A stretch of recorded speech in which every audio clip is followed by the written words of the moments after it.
Alright. And hello, everyone. Welcome to the show. I'm your host, Johnny Baghead. Yeah. And welcome back to the stream. Hold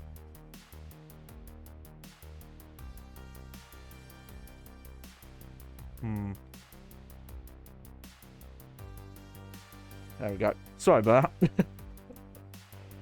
Oh, I've really got to start pushing, make the new version of the bag. Now that I've been using it for months, I can feel them on me.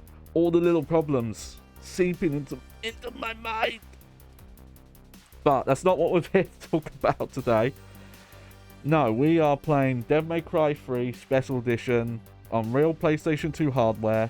This is our finale in the very hard difficulty level playthrough. We only actually have 2 levels left, but based on how long it took me to get through levels last time, well, we'll have to wait and see. I know the 19th level is quite long, and I think the 20th level is just the final boss. Plus, like, the end credit scene and all that stuff. But we'll see how we do. But we have some other stuff we'll check out afterwards.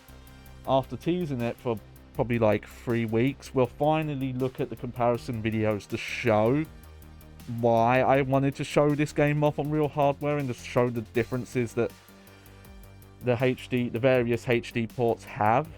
We'll also look at the main thing that was added to Special Edition is that you can play as Virgil.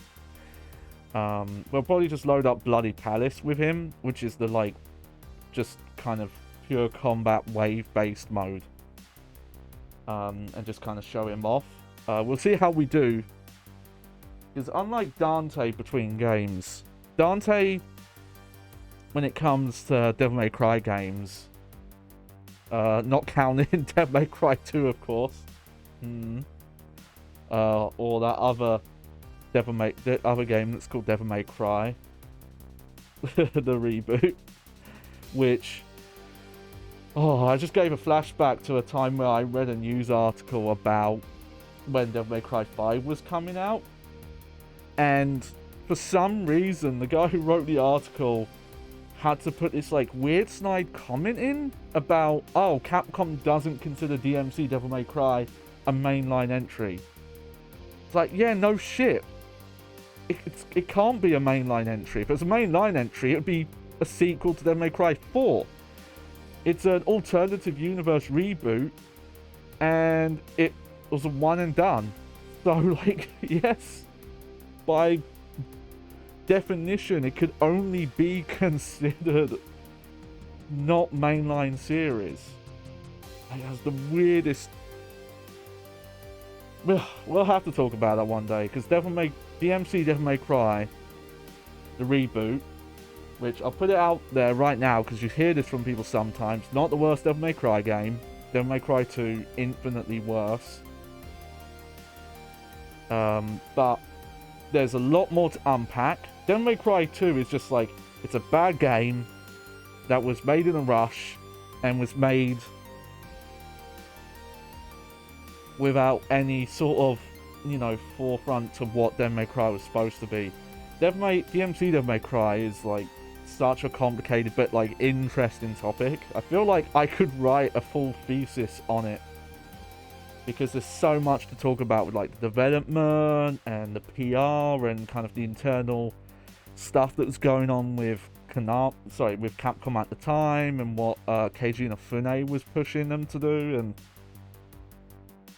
all that stuff, and just like the game itself and the way it was received, and then how badly some of that stuff that was looked at positively has aged now, though frankly had aged pretty much the month it came out. But today we're here for good times, I swear, even though we might be having to like brute force our way through some finale here, but we'll see how it goes. So the only thing I have done today is I did play a little bit of the game off stream, just to kind of give me a safety net of red orbs. I just messed around with Bloody Palace for a while. No, I think I did get further than I've gotten before. One thing I did learn that I was kind of surprised. It's a very minor thing, but we talked about how different enemies and bosses have specific weaknesses to certain weapons. And there's the Nevin boss, and it's always this that's like, oh yeah, no, the Cerberus is her main weakness. She's maybe it's only in Special Edition, but she's also weak to Beowulf. When enemies are weak to Beowulf, they have like a different hit impact effect where like a light like erupts from out of them, and that's the far better one, especially if you do the rising dragon double impact move, even without doing the devil trigger glitch. Like, that is the main thing to do on a, like, start a little bit of hits and then finish on that, and the amount of damage that does, it's definitely speeds that boss way up. Okay, let me get into the gameplay here. Here we go.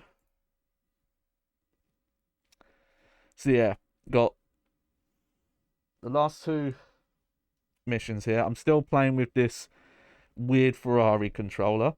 I still haven't sorted out my light. I thought it was the plug. No, it's the cable. The cable's gotten damaged, and if it gets like knocked a certain way, it cuts out. And I'm really not sure what to do.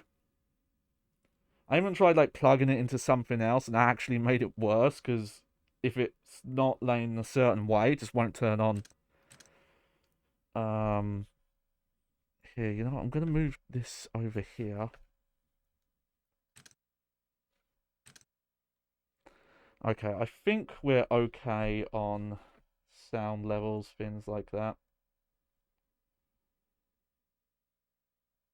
There we go, put that there. But,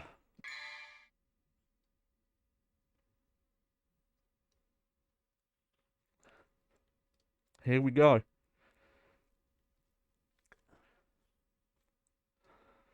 So, we got through the boss rush, we got through the chess board, as long as that took us.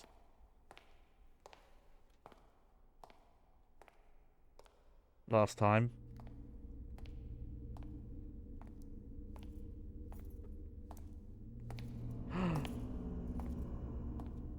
Who could that be?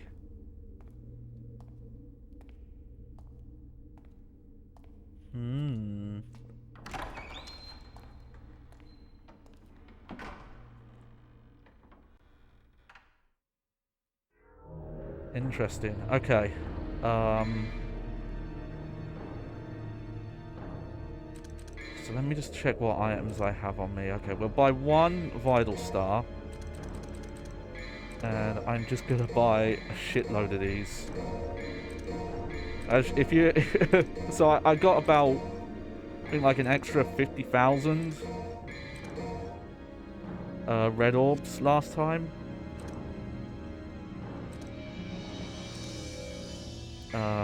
I think I'm gonna keep this equipment on for now, though.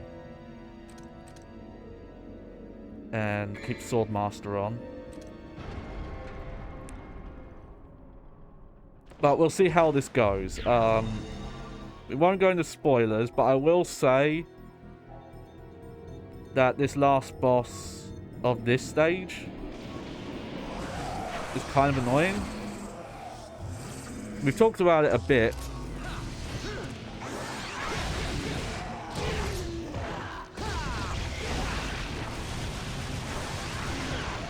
Oh.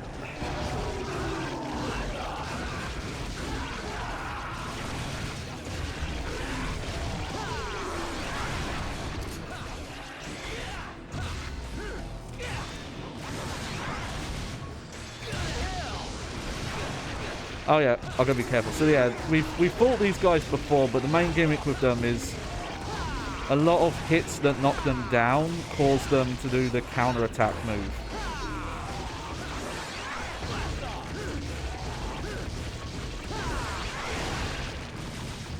I think that, like, that shows you there are ways to knock them down that...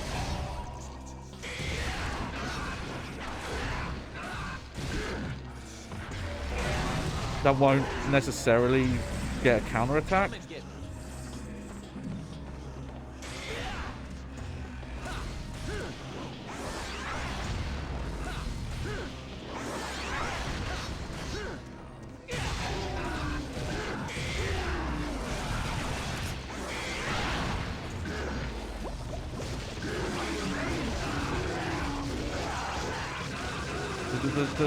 One. Woo!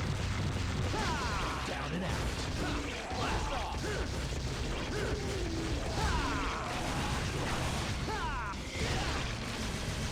There we go.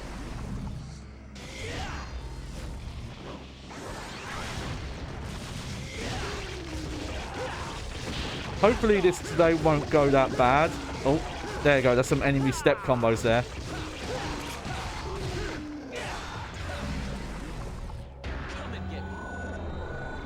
Because I've warmed up a bit, having played Bloody Palace. So Bloody Palace, I think when you get to certain floors, the difficulty changes. Oh yeah, there's a... I forgot there's a gimmick with this.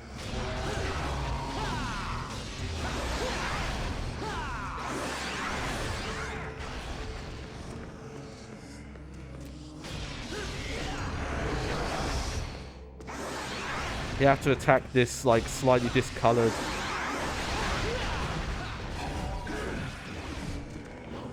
window. And eventually...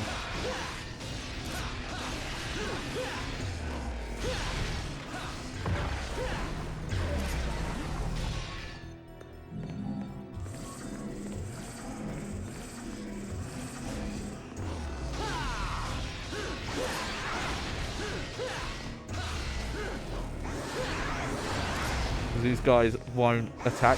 They can't be attacked right now.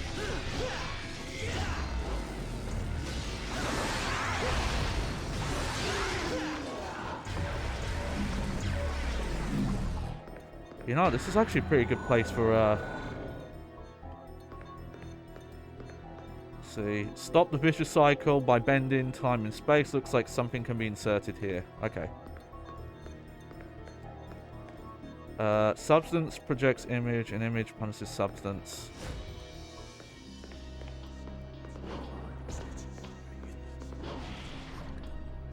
Alright.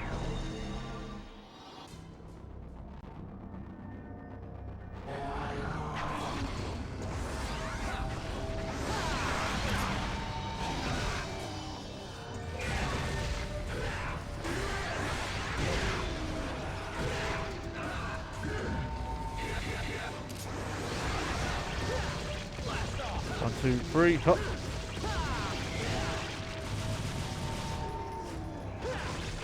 Actually looks like the guns are a pretty good way to kind of stop their counter if you do it in the right place.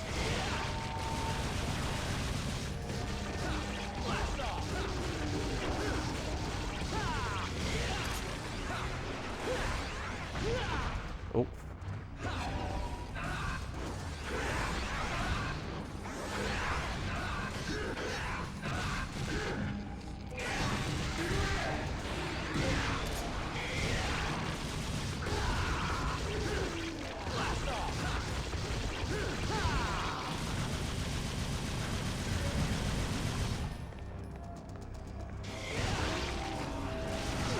Oh.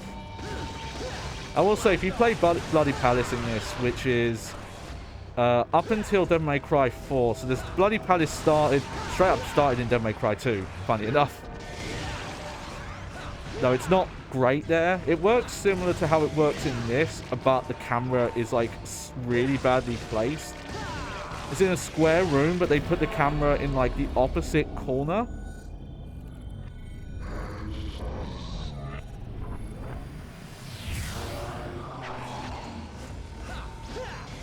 Oh, I think I wasn't quick enough.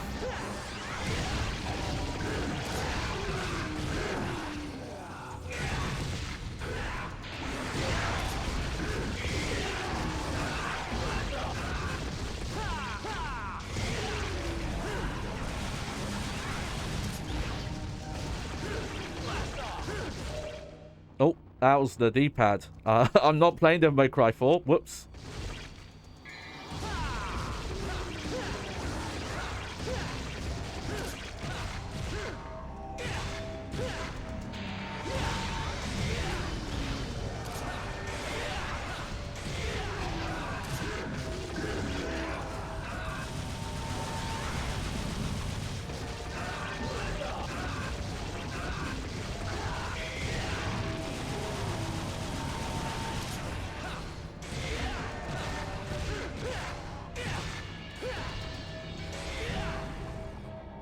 There we go.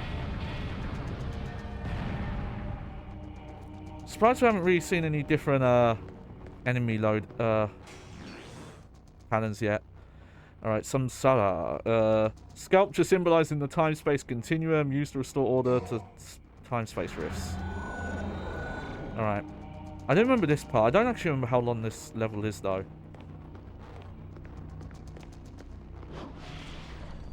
We'll see. Oh, hey, we're back here. Hey, got healed though.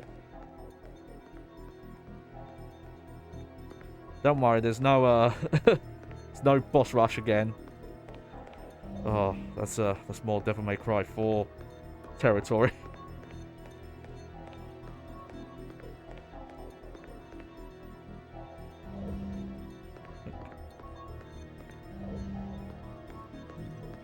There we go.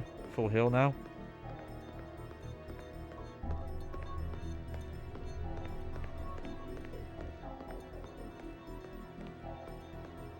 Is that where we started? I guess there's only one way to check.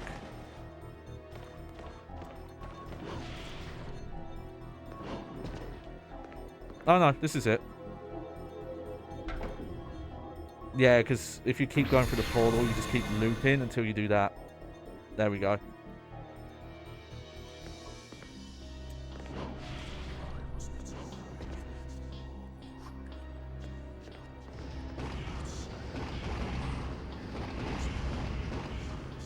Alright, here we go.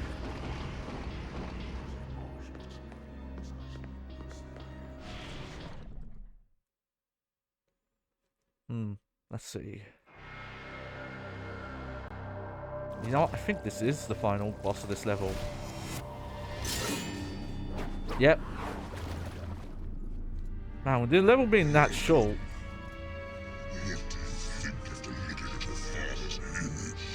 Thank fuck we got subtitles. Like staring into a backed up toilet. Why do you always stick your nose in other families' business? Come on, dude. Don't you have any hobbies? Not the best insult there, Dante. You tried.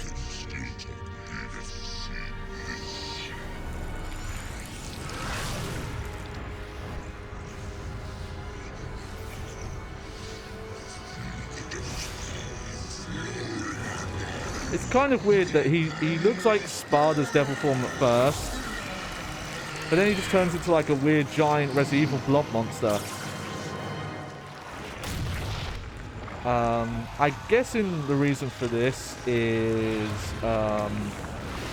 if this boss fight had been fighting My father wasn't so hideous. Can't you tell? basically what would have been Devil May Cry 1 Dante, it would probably be too similar to some of the other Virgil fights in the game. Let's begin the main event.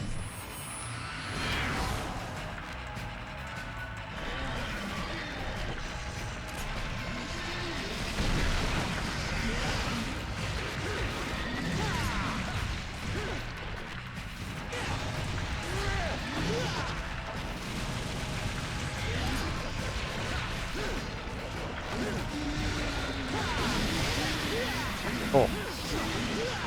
Shit. So that was a lot of damage.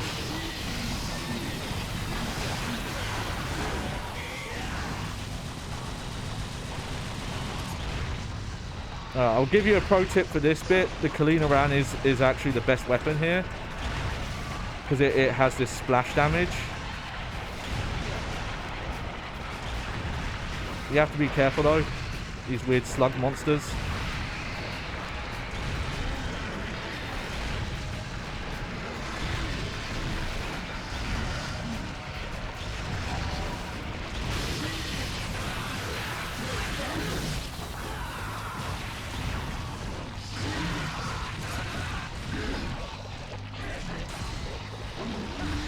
Wow, that missed. Oh, shit.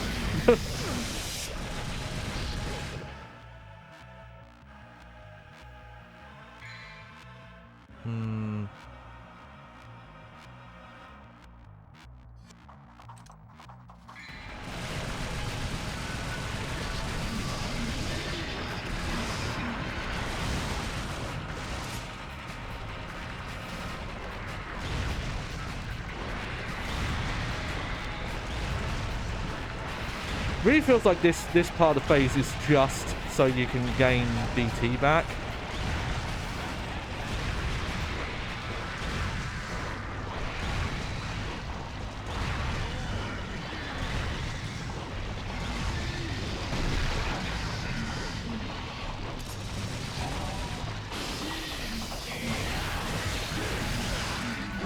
Well, that was quick. He does so much damage here. Yeah, I don't really want to bother using the health item because if I took that much damage early on, that was going to be rough. Alright.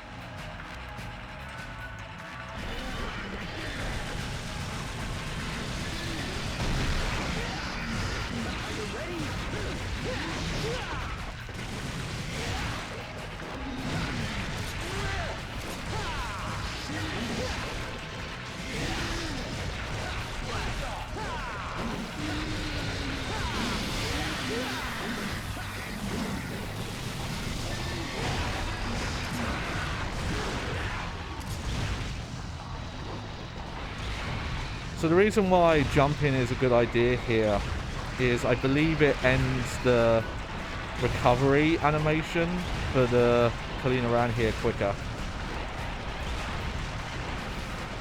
Unfortunately, the clean around you can't use in the air in this game.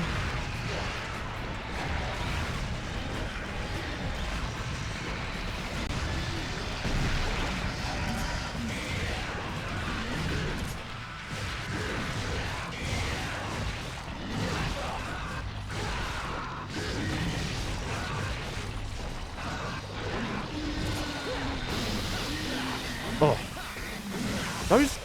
this boss does so much damage.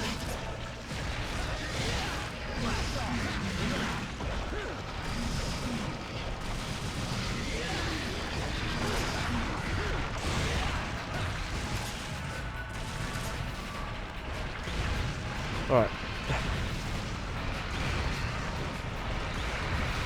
Especially doesn't help that you don't really get any health drops mid-fight here.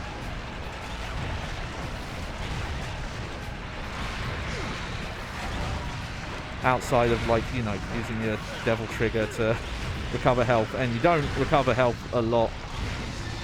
It's not like Devil May Cry 2. It really is just like a little bit. Oh, weird, I forgot to...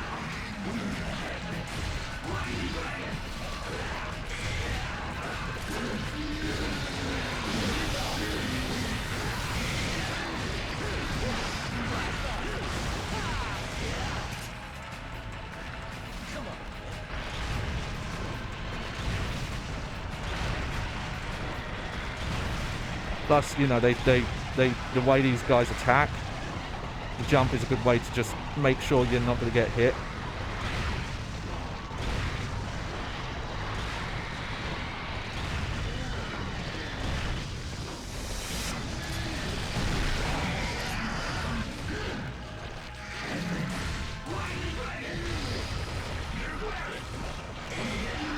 That, like, spin kick crazy combo move, unfortunately, is only in this. After 3, that move didn't come back.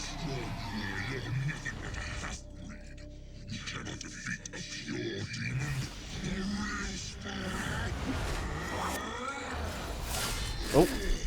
Shit. Fucking controller vibrated off my leg.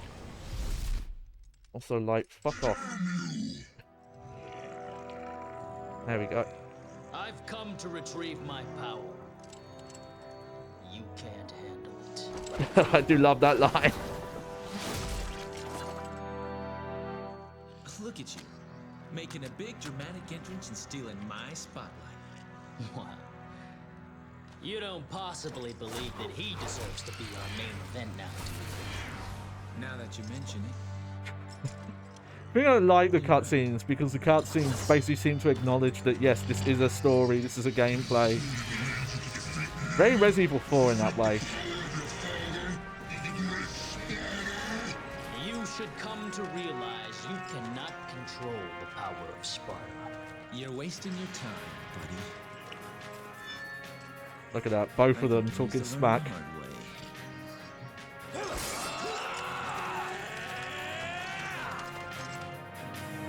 Okay, we got this far, so I'm gonna heal. So we didn't get the tutorial prompt for it, but, and this is why I kind of have a problem with this part of the fight, is your style gets replaced.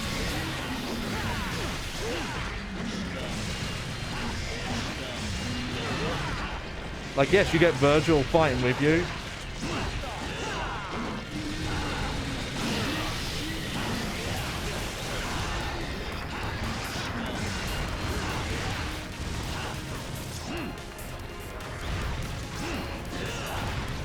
But the style button just, like, calls him towards you. Though there is a secret Easter egg here. If you have a second controller in, they can control Virgil in this section. And I didn't mention it earlier, I just reminded myself. The Doppelganger style, which replaces your style, but it uses Devil Trigger to carry a clone, actually also works in two-player mode. Oh yeah, we don't even have Devil Trigger anymore. For some reason, they take away your Devil Trigger as well. Oh. Well. Shit. And, okay. I think just to be on the safe side, I'm gonna have to do that.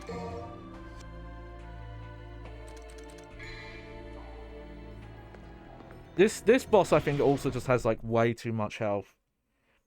That's the main problem with it, is that it's, you know, such a cool moment.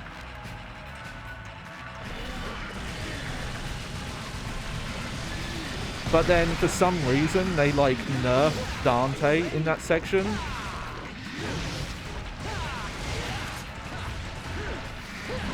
I guess the idea is they thought, like,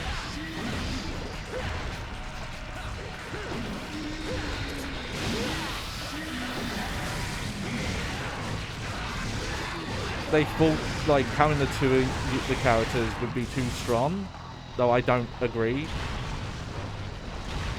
But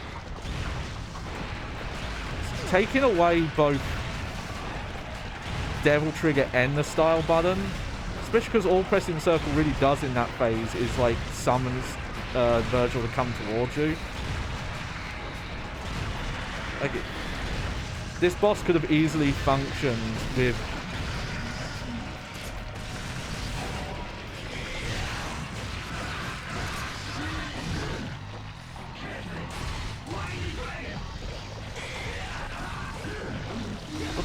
how?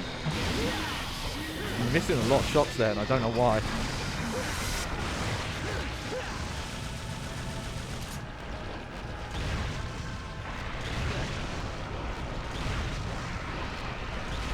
There we go.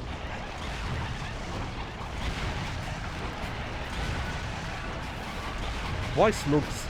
I don't know.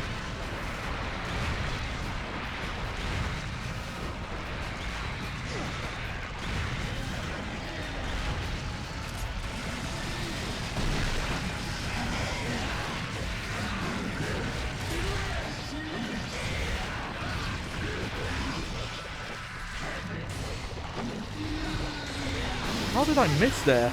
Oh.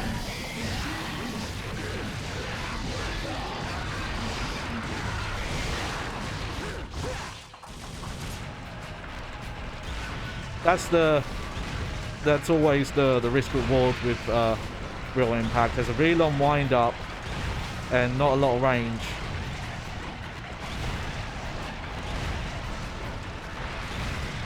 So if the boss you're fighting just moves, or any enemy you're doing it on moves just a little bit, it's like, yep, you're not hitting them anymore.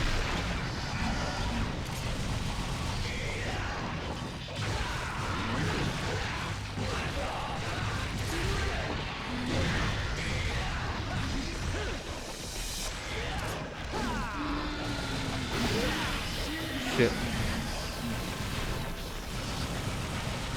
I also find like this boss doesn't have a lot of tells, or I'm not seeing them. Holy shit. Got fucking comboed there. Oh. If I don't get through the first part without healing, I'm just not gonna heal there.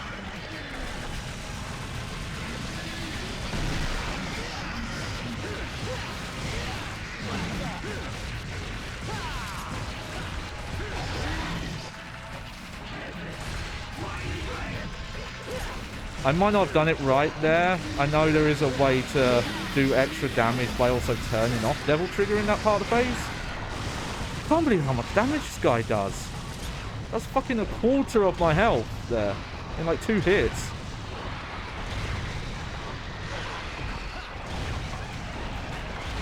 It's fucking Devil May Cry 3 though. You can't fuck around though.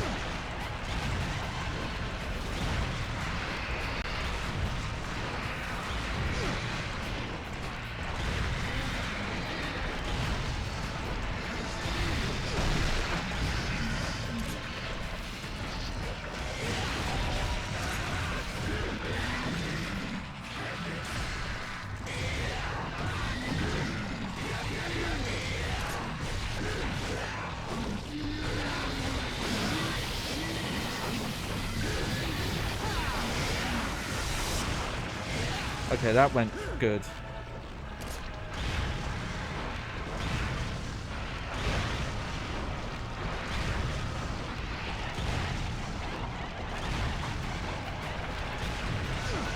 Oh.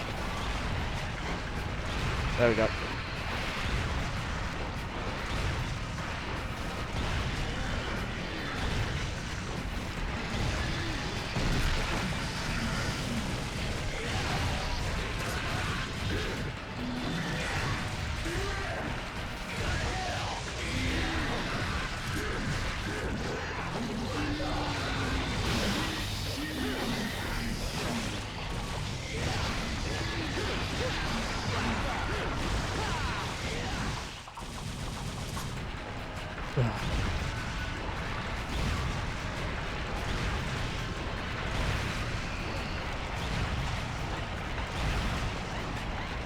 Yeah, just not much to say. I just have to concentrate hard enough.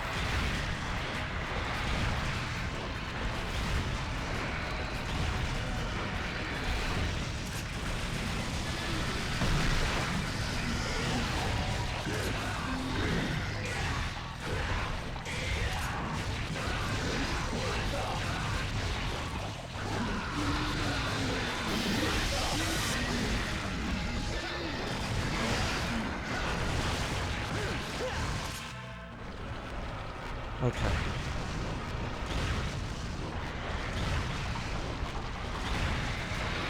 And one thing I do forget though is how much being in Devil Trigger negates damage if you get hit. Even if you still take, you know, hit stun.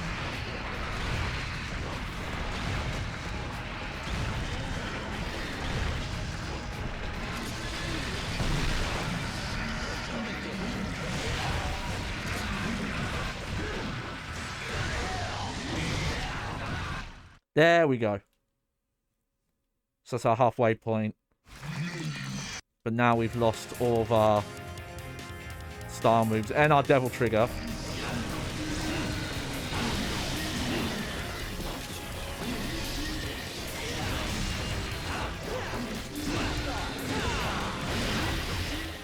Okay, safety healing there. Not risking it. There we go.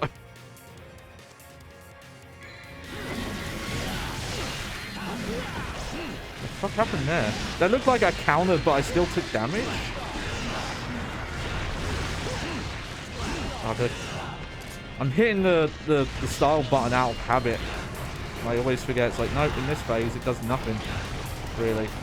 It just brings Virgil to where you are. I guess it's because in programming this probably emulates the Doppelganger style. But I think even in Doppelganger you can Devil Trigger.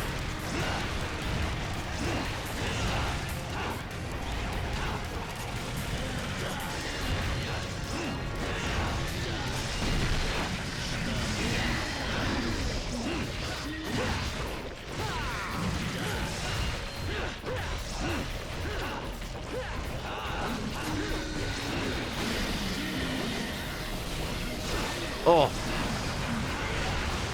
Almost. I guess just at that point, once he tries to do the red tentacle attack, you're best just to back off.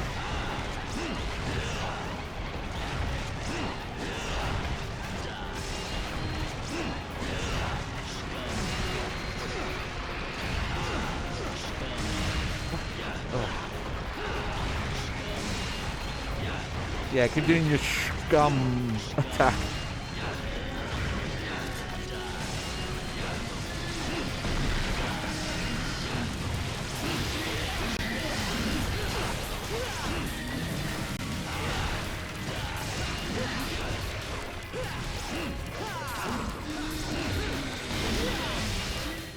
Nope, not risking it. Just gonna have to suck it up. Not like I'm going to get a good rank on this anyway.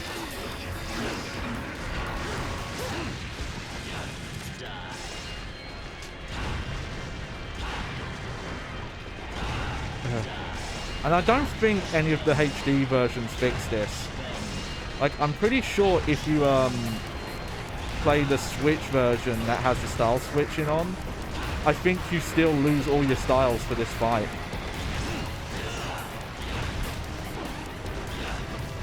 I have to assume that it is a weird engine quirk.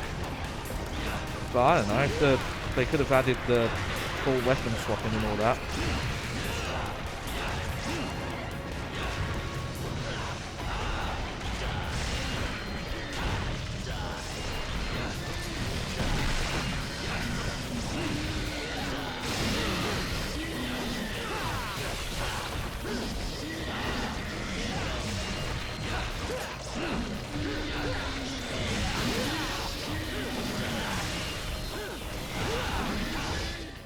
Shit. It's like it's doing even more damage.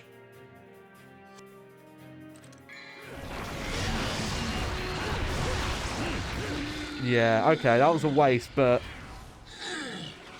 I don't want to take another fucking hit there and die.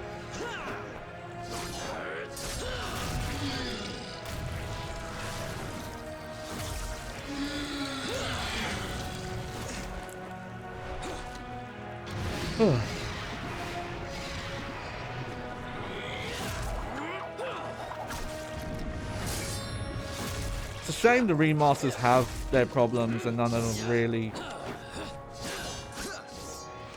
First off, the fact that the style switch and full weapon switching, that's still Switch exclusive. That really bugs me. But, you know, some of the other stuff you could fix in a game this old. With some of the bosses that are just a bit...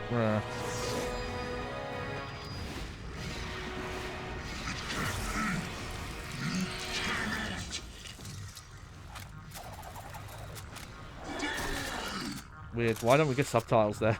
I'll try it your way for once. There we go. Remember what we used to say?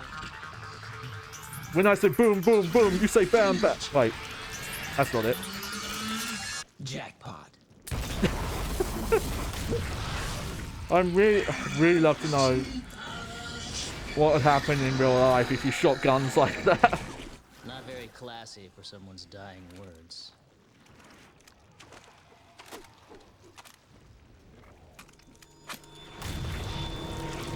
It's also so this is again cutscenes account and gameplay's not, because in cutscenes the guns are like the most powerful weapons sometimes.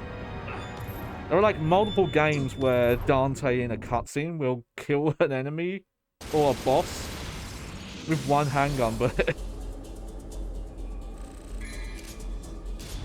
yep, that's fine. Alright, well, here it is. Okay, that didn't take too long, thankfully. I was really worried that that level was like really long. It's just that boss there is just annoying. It'd be fine if they just let you have your full moveset for the entire fight, but they give you the Virgil playing with you, and then they fucking cut your legs under you.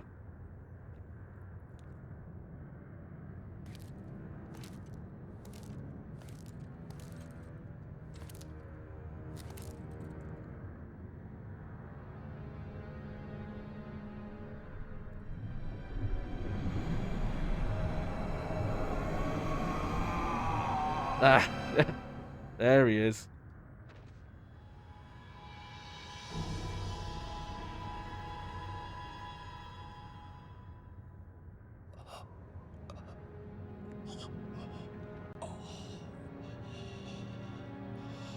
Why? How could I? I shall become a god. Oh, really? No one here could stop me. Hmm.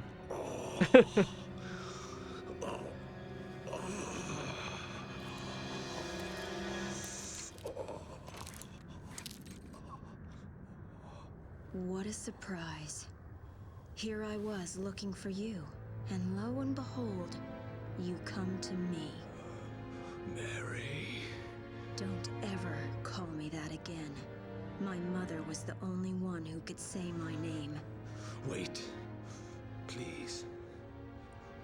Do you really want to shoot me? Can you shoot me? Your own father? What have I done wrong? Even heroic Sparta sacrificed a woman so that he could become a legend. I wish to be a god. That's not quite accurate. And I sacrificed one miserable human being for that reason. That is all. Was that really so awful? I have some unfinished business to take care of. Of course.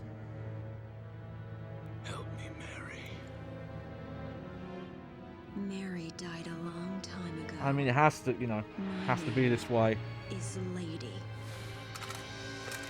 Goodbye, Father. No!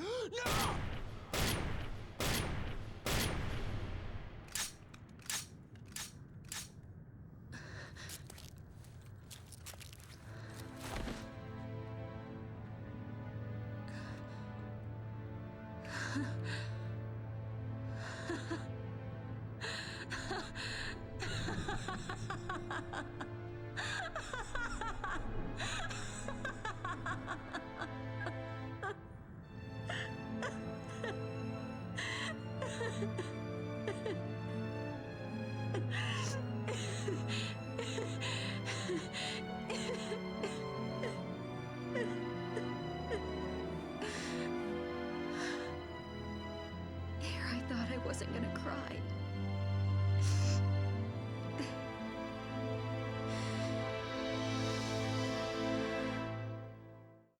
Some rough stuff. Okay.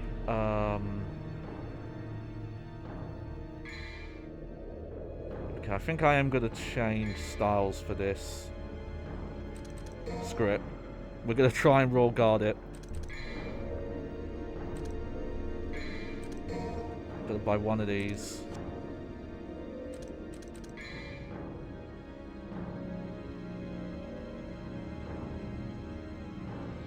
I think replaying this and really looking at where the series went, especially with DMC Devil May Cry, the reboot, and how like so much of that game's development, and it was also echoed by a lot of people in the like PR interviews and the marketing and even reviews talking about it, was the idea that the stories beforehand in Devil May Cry were too cheesy, or they weren't serious enough, they didn't have deep stuff going on. But like Devil May Cry 3's story and characters like still resonate so much. Like the family struggles, like, yes, like Dante is a shit and he's cheesy, but like part of this story is the fact that he like has to grow up and realize he can't just be this like asshole who doesn't care about things anymore, you know?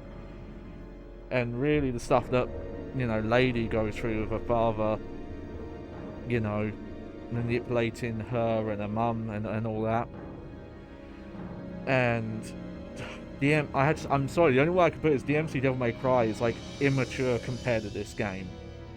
Because when it's been like trying to be fun and goofy, it's in like this really cringy, edgy way that doesn't feel self-aware at all. And when it's trying to be like serious, it's fumbles like so hard.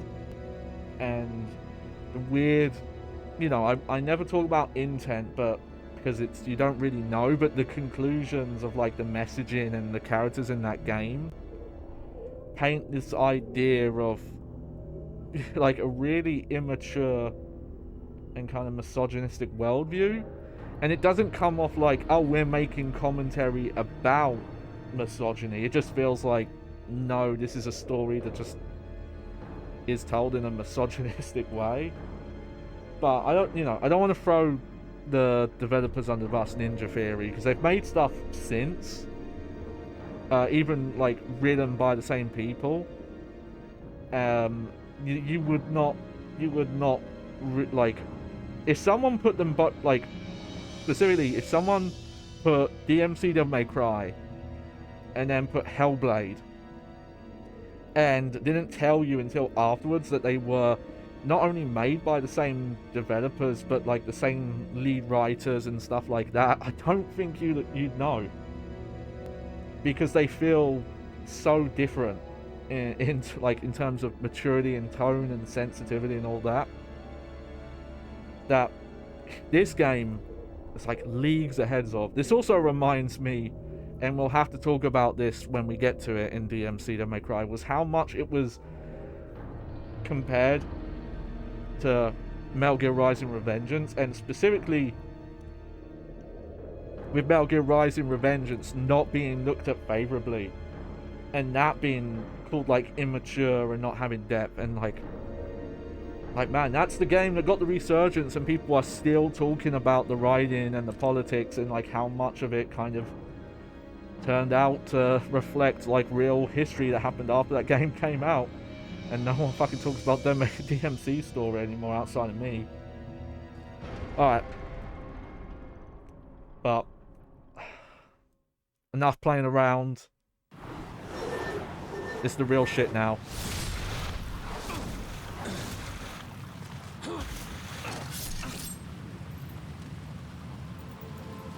That's the Force Edge, by the way. Sword from Devil May Cry 1. You got your own. And their amulets. Yours too. What are you gonna do with all that power, huh? No matter how hard you try, you're never gonna be like Father. We're wasting time.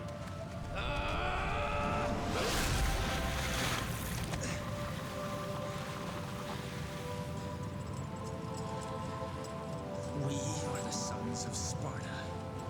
Within each of us flows his blood. But more importantly, his soul!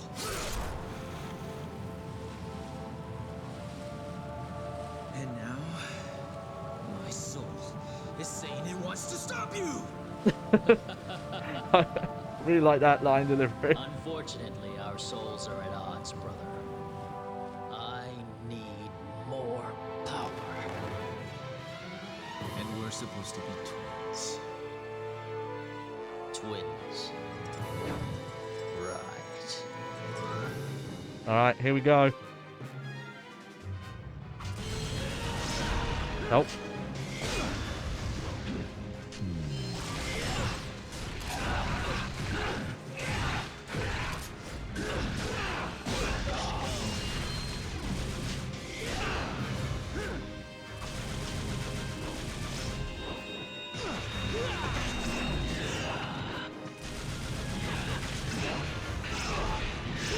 Oh, shit.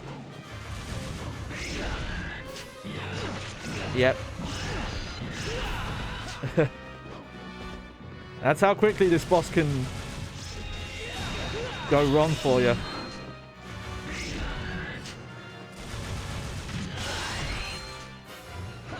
Got your skill DT?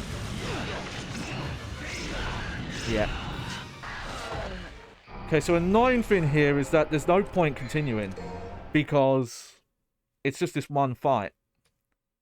But unfortunately, if you continue, it like it includes like the item use and the timer in your save file. I think I don't know if it's 5 or 4. I know 5 fixes it. I don't remember if 4 does.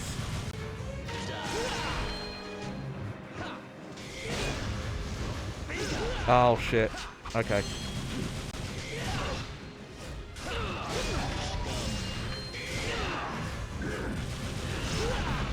I forgot to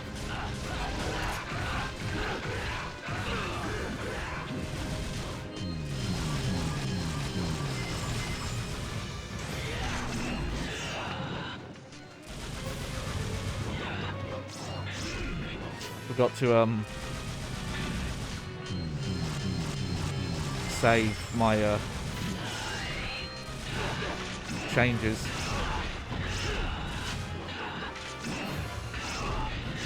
Yeah, that's the main thing you gotta worry about. Is that Helm Splitter to Stinner combo he does.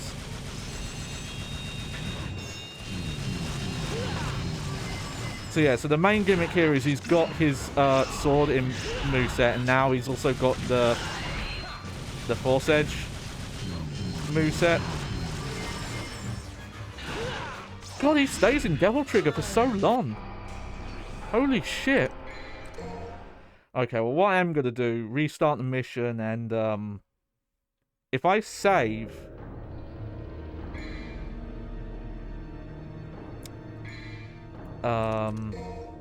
after starting... Also, yeah, it didn't save my... this.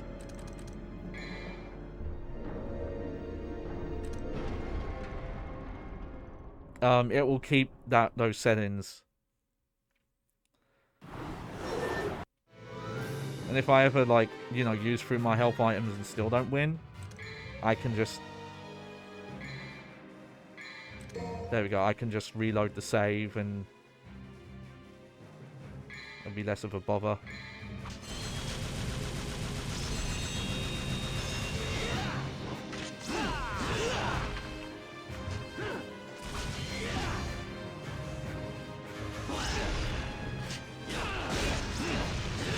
Oh.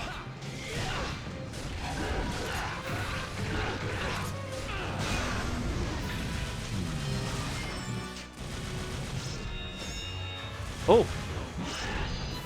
I don't think I knew you could do that.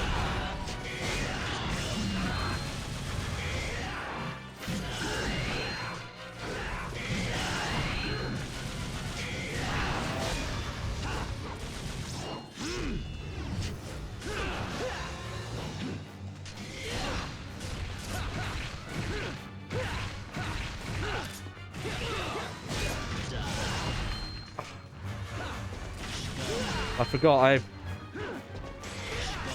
I equipped Royal Guard and I've like not been using it.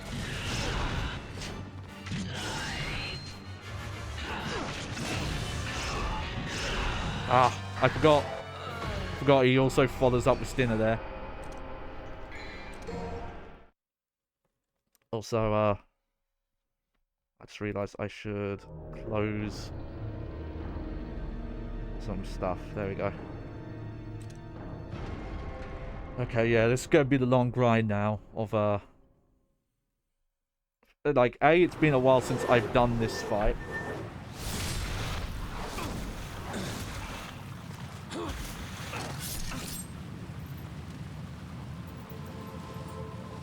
Give that to me. Get where the issue is in that cable.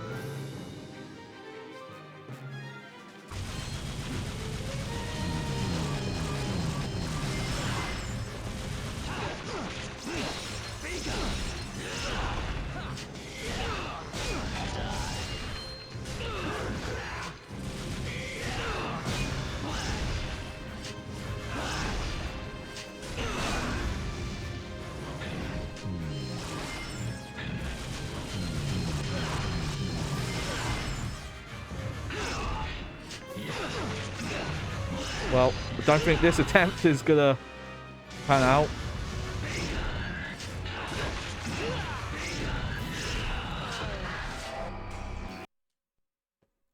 What I'm gonna do is I'm just gonna reset.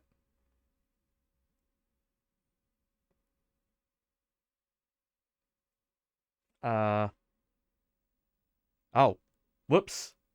That was the wrong thing to do. I was trying to reset the disc, but it didn't work. Okay. Give me a second here. Let me fix this. I was hoping that was going to be quicker than then really I only really need to reset if I use the healing items and they're a waste. This won't take long, don't worry. I just gotta reload everything. I'm keeping off stream just because there's going to be resolution changes and some flashing lights. Mainly the flashing is mainly because of my upscaler. For some reason it like cycles through colors.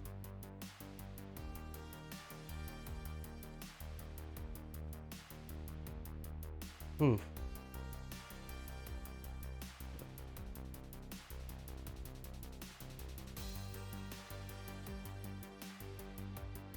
Trying to think if I'll actually take Beowulf off or not. Okay, there we go. Sorry about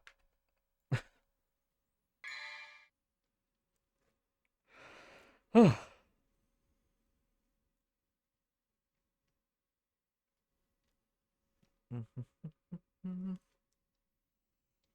Okay.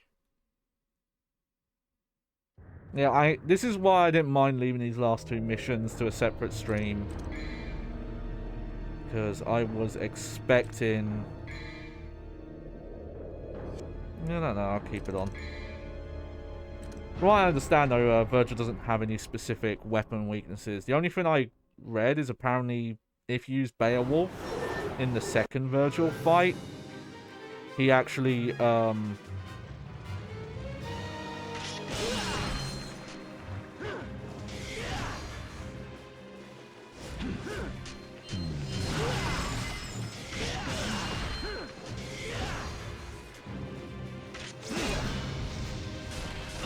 nice. I clashed with him.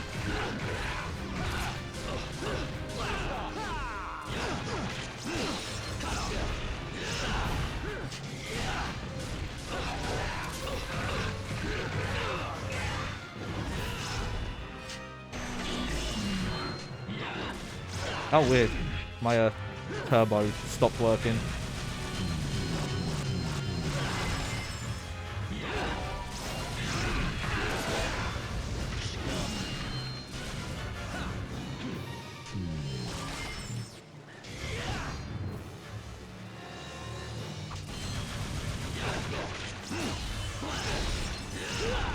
Oh.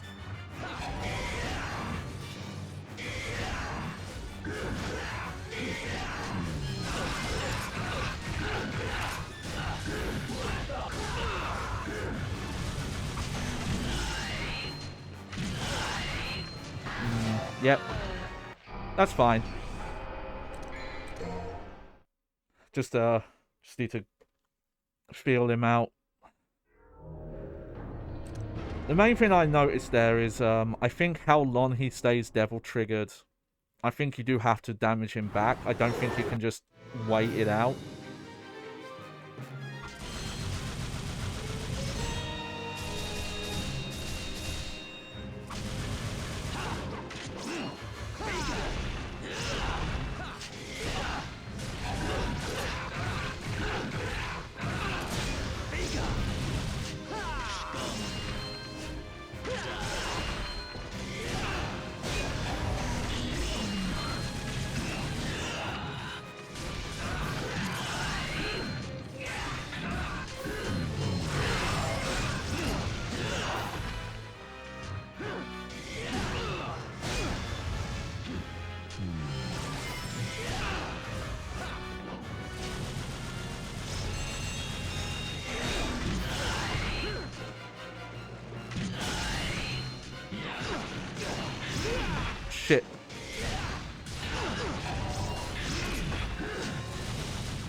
Ah. Maybe Royal Guard is not the right thing for this mission. I'll try it a few times, but I noticed that if you get guard if your guard gets broken there, it looks really hard to recover out of those hits. I think he's able to juggle. And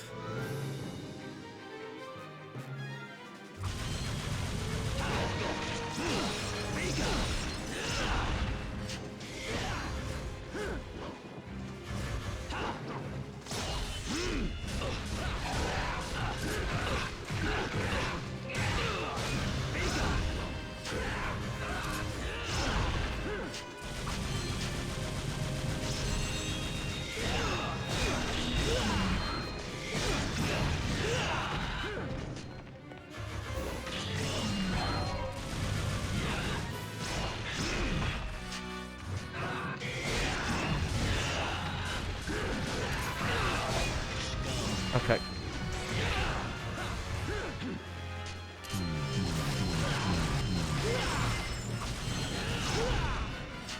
Nah, that was a really bad attempt. That's fine. I could be wrong, but I'm pretty sure in this game, if you continue, it just increases the timer over and over, and your damage, it just stacks. Plus, you know, there's no point using the continue. It's one fight. It'd only be really useful if you're in the gold mode, I think. It's the gold mode. I don't remember if the gold mode...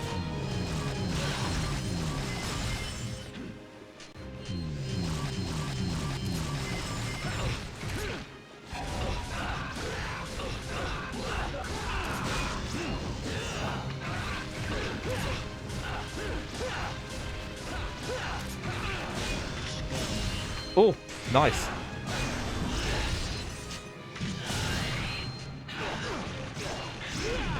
Oh, not nice.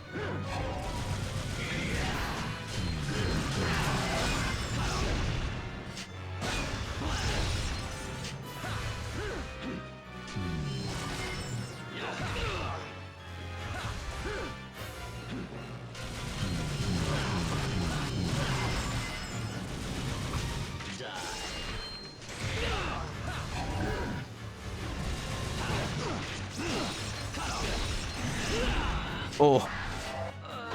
I could be wrong, but I also think if you do miss time Royal Guard, but you have health left, I think you might be able to survive it still. I could be wrong about that. I really want to do this Royal Guard style, though. As much trouble as I'm having, perfect Royal Guards are actually a lot harder in Devil May Cry 4. They made the timing window more strict.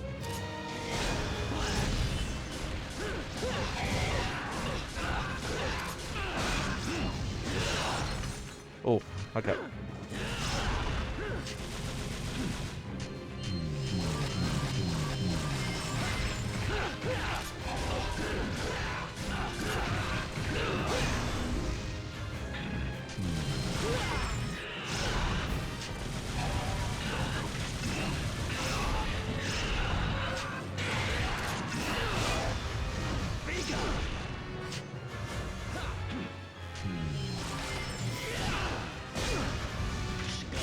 Oh, did that way too early.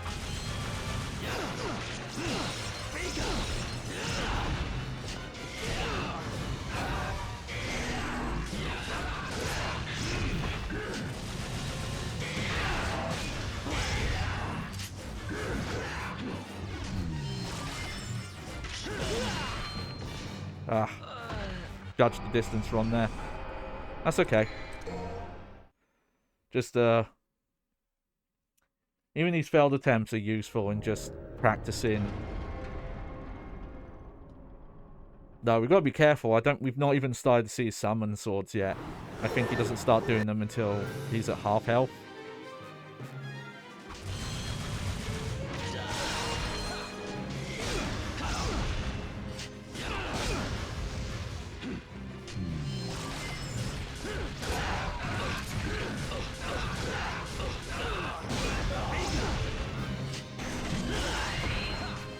Kind of surprised I didn't.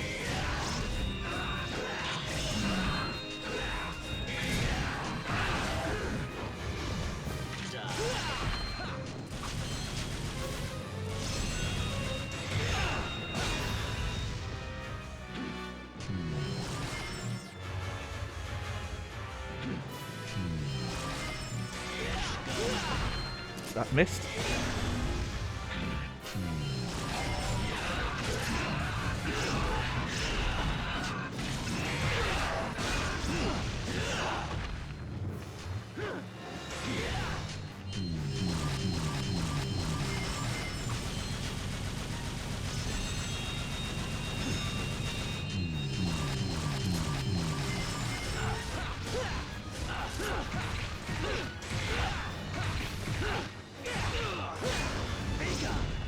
Oof.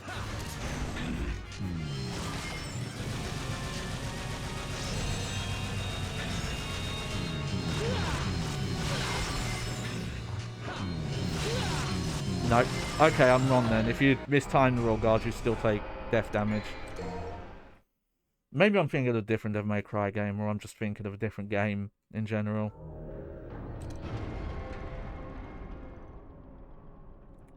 Doing a little better there. I'm trying to... It feels like Beowulf might knock him out of Devil Trigger quicker.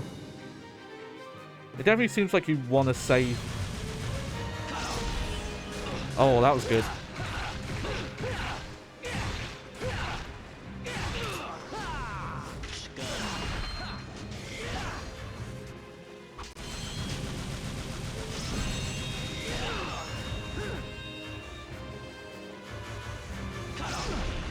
Oh, I could have sworn I did that in the right time.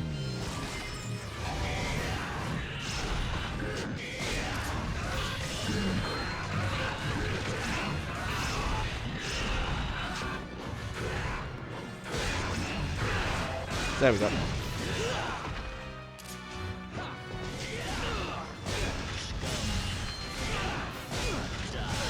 Oh.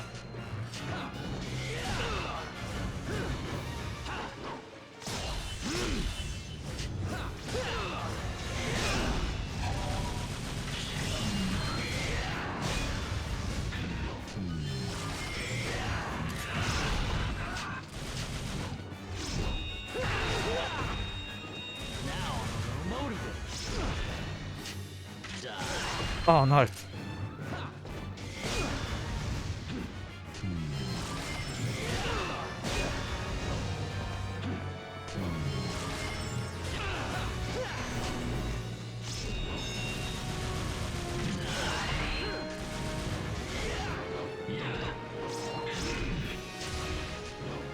Shit.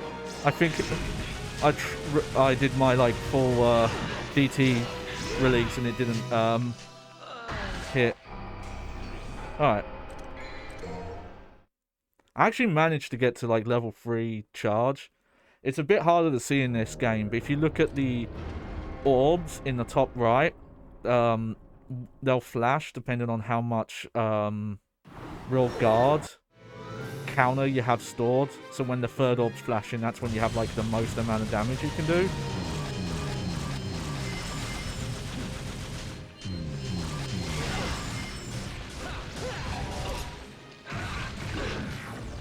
Oh yeah, I've got roll guard on.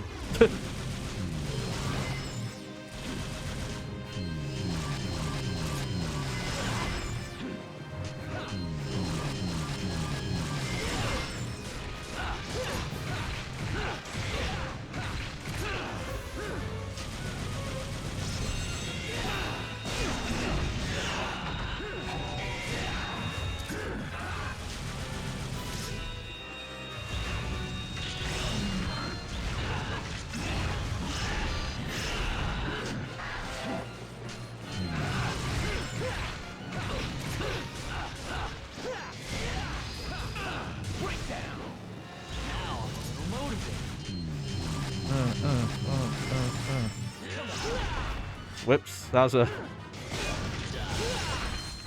bad time.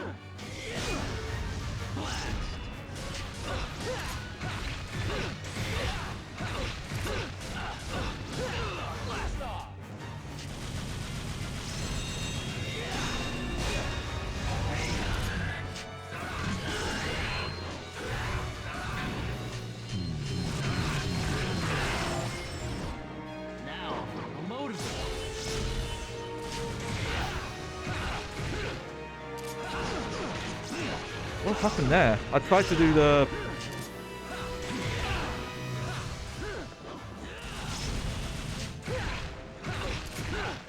There we go. Okay, I'm gonna heal. Because I've got to halfway. But depending on how the rest of the fight goes.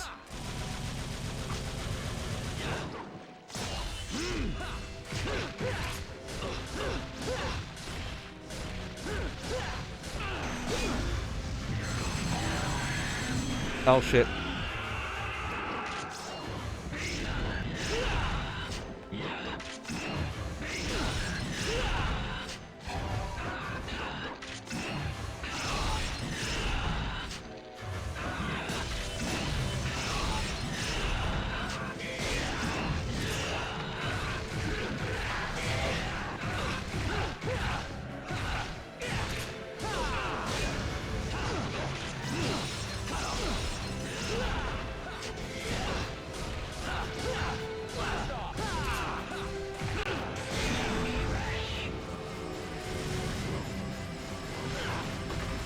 Okay. I'll heal again. But if I lose this attempt, then, you know, I'm just gonna reload the save. Okay.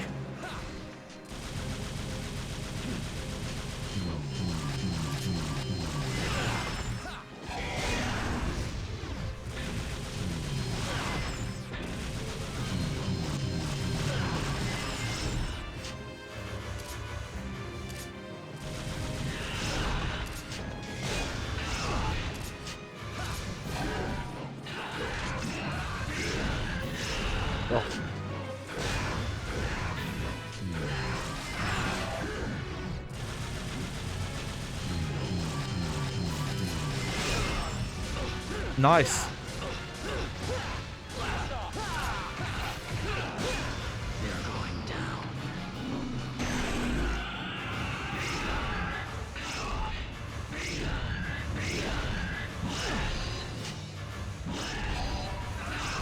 Yeah, this was the attack I was waiting for.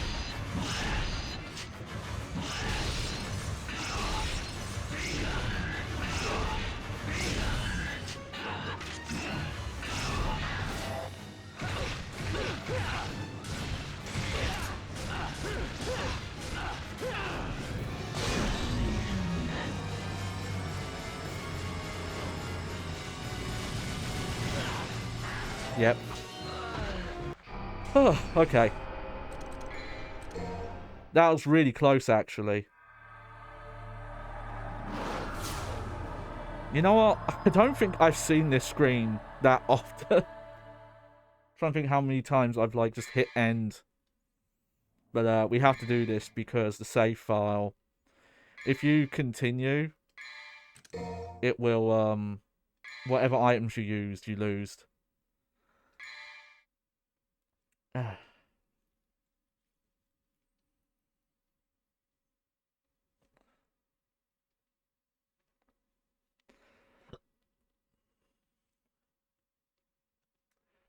You know, I'm actually gonna update something here. Hang on.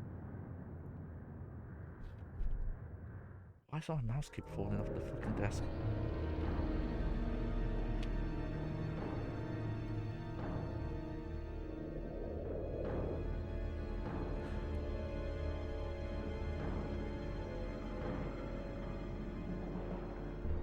There we go.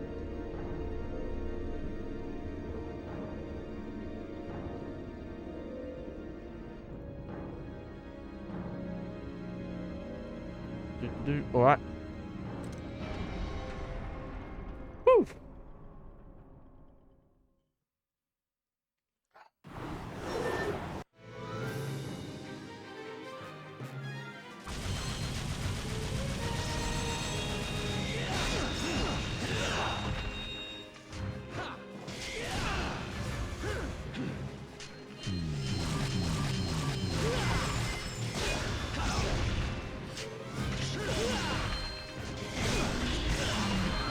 Okay. This is probably not going to be the attempt.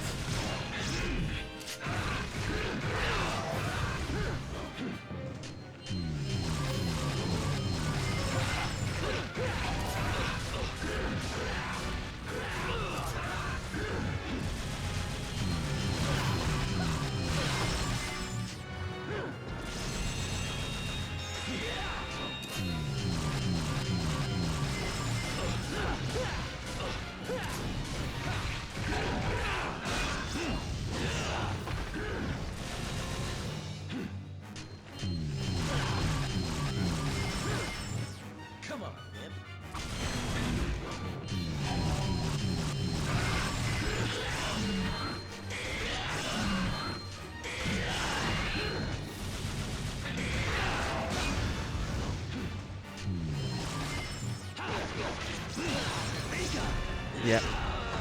Knew that attempt was bad, so...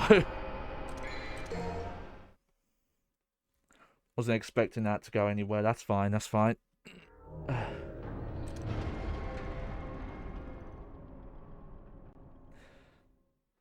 The one way out to reload the save. That attempt was close enough, though, that I do feel confident I can do this, even if I do have to use these last 2 items.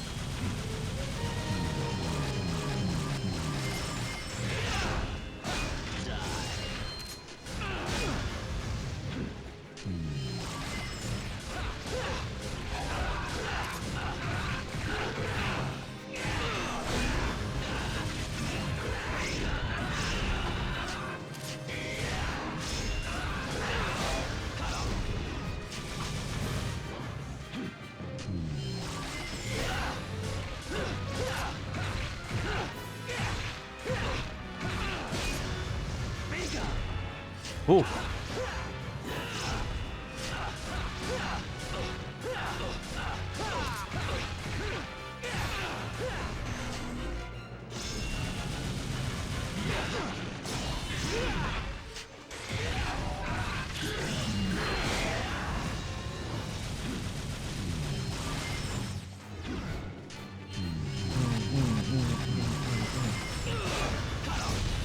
Oh.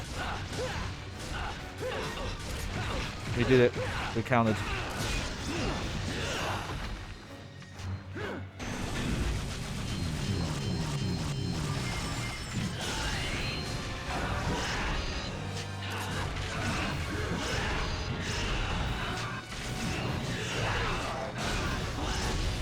Oh. Okay, I'm at 2.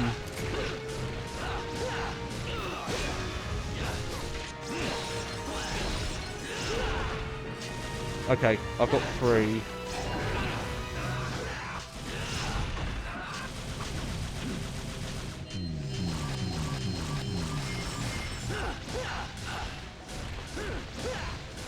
There's definitely a lot of damage there.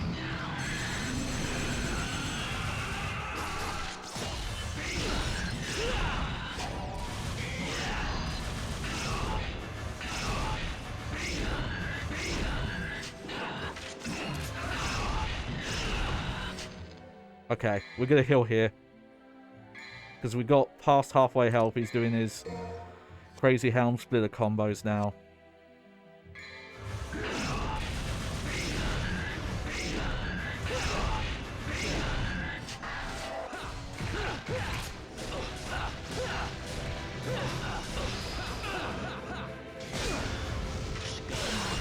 Okay, mistimed that.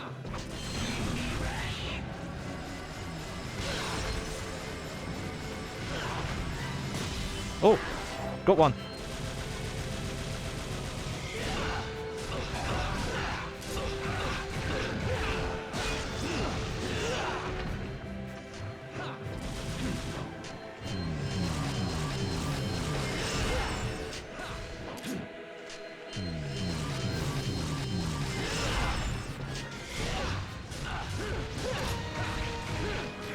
You're going down.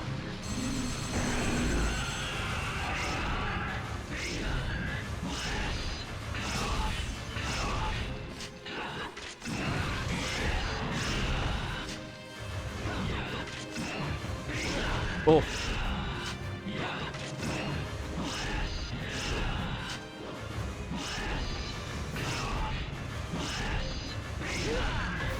Okay. Second hill, and that's it.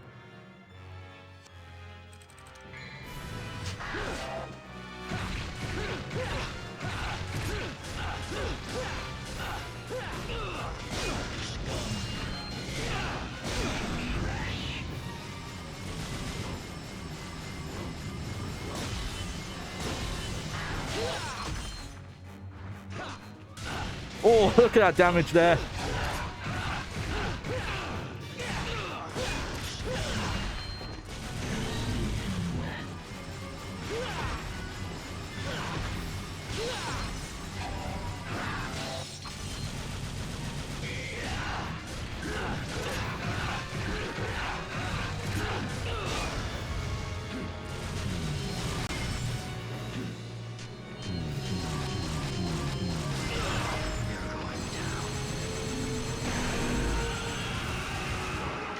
Oh dear. This is the scary bit now.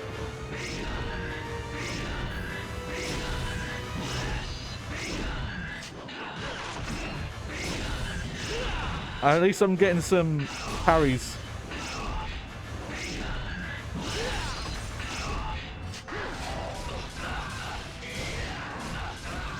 Oh! Oh! Okay, I had to use 2 healing items there, but considering that went really well. The amount of like air parries I managed to do there. What's wrong? Oh, fuck off, Is that like. all you got? Come on, get up. Might just have to You can do better than that. tape up where the end is, and that'll stop happening. I think I just need better lighting as well. This is a ring light, and I don't think it's very well suited for green screen stuff. Because the amulets have been separated. Let's finish this, Virgil. I have to stop you, even if that means killing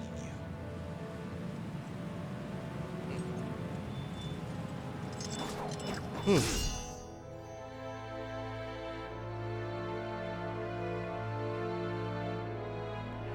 The poor brothers.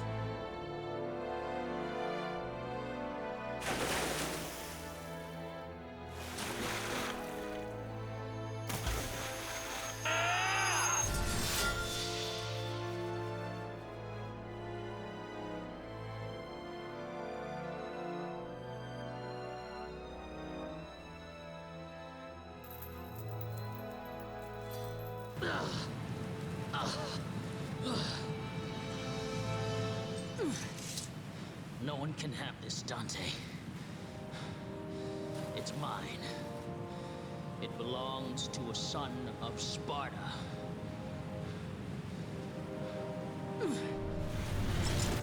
Leave me and go, if you don't want to be trapped in the demon world.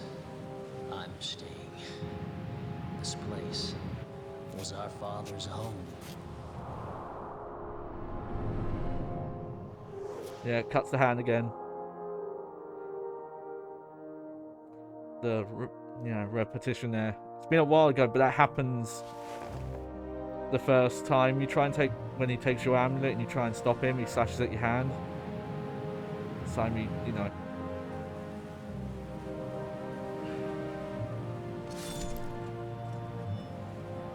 This just makes me hype when we get to some of the latter Devil May Cries, because they really explore. One of them in particular really explores why Virgil is so obsessed with his conquest for power, why he can't settle.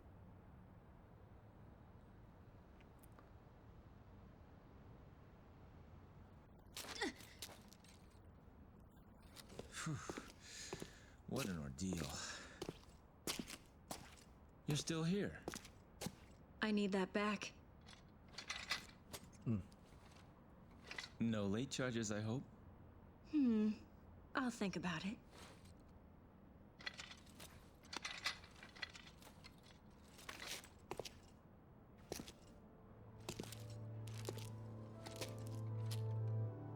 We should be fine for now. Oh, the banner song's I'm playing. sure they'll be back soon. Very soon. Okay, I'm gonna try my hardest to activate the bonus cutscene here. But no, no Are you promises. crying? It's I'm not. rain. I'm not crying. It's just raining on my The rain face. already stopped. Oh wait, shit. Oh, you caught me. Devils never cry. I see. Maybe somewhere out there, even a devil may cry when he loses a loved one. Title drop. Don't you think? Maybe. I should mention it's because the series was supposed to be called Devils Never Cry, but it got renamed Devil May Cry for some reason. So that Devil May Cry phrase never really made sense. Looks like we're I like gonna they be brought it busy back. for a while. They actually fit it in. Good chats. Well, bring it on. I love this. This is what I live for. Sadly, Donna, I think this is all you live for. At least till later. I'm absolutely crazy about it. Alright, here we go. We got our fun end credits.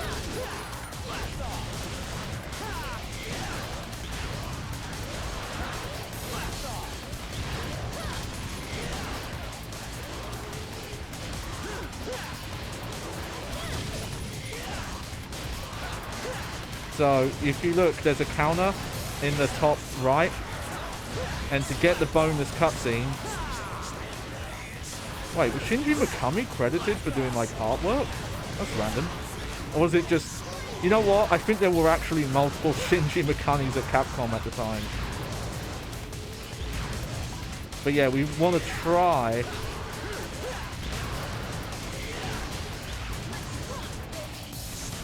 Oh, she said the line! Dante must have stole it from her.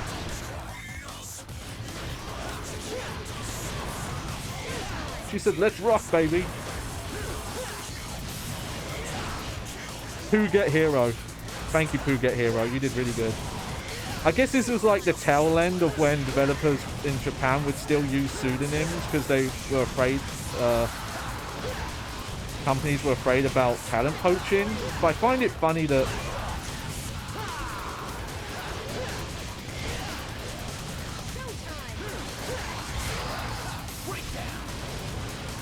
like most of them just don't still, so this must be in the tail end where they're just like, hey, if you wanna. There you go, there's our voice cast. Did an amazing job. And unfortunately for this channel, the last time we hear this version of Lady, she was in Devil May Cry 4, but she got replaced in Special Edition for no real reason. Because that voice actress is still active. But I guess they couldn't get her back, so instead of just working around it or using old voice lines for the new mode,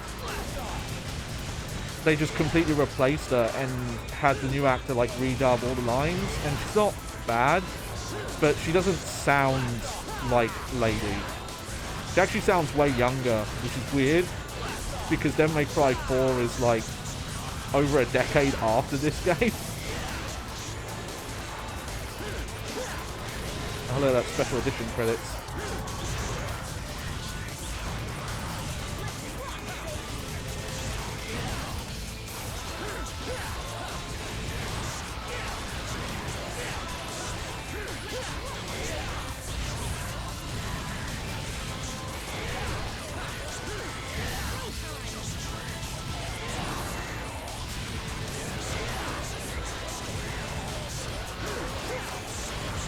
Yeah, most of these are fodder, like the weakest.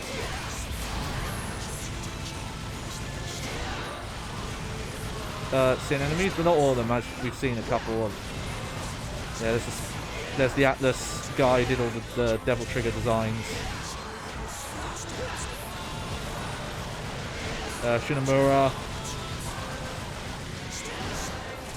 There he is, Hideki Itsuno.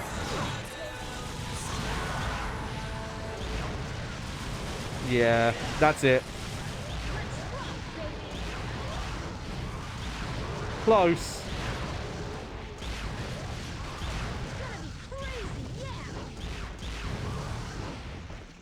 Nah.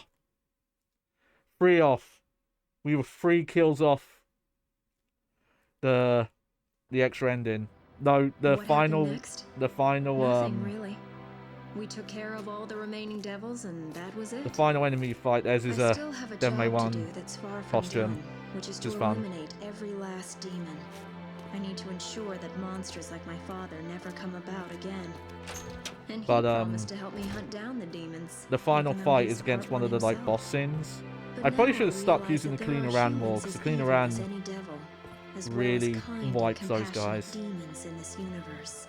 At least I've found one so-called devil who is able to shed tears for those he cares about. That's enough for me to believe in him.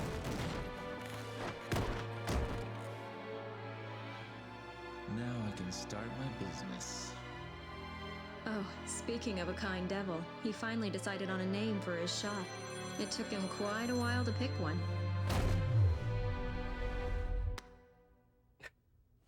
Want to know the name? Devil May Cry.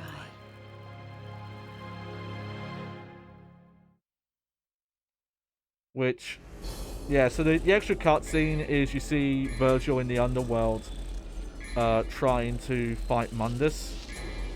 Sack! Wait, I am you? Oh yeah, because I healed. Look at that though, A rank. I'm surprised using 2-4 heals was only a B in item use, but there we go. Somehow I managed to A rank the final fight. I didn't get an A rank on any other mission on this difficulty. But this does give you an average. This is why I always say when it comes to Devil May Cry 3, I'm about a B average player. Because that's about the ranks I tend to hit. Like going back to normal. Congratulations! You call that a challenge? Oh man, look at them, they're crying. Oh wow, we got a new costume. New costume has been added. Movies have been added to the illustrations. Oh, okay. Apparently I unlocked more stuff. I know if you beat Dante Must Die, I think you get some stuff. I think that's how you get Super Dante. Let's see though. Oh, there it is. Maybe that is Super Dante. Hang on.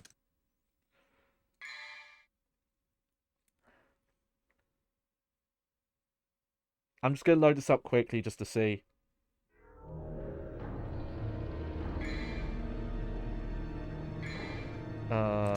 Just for funsies.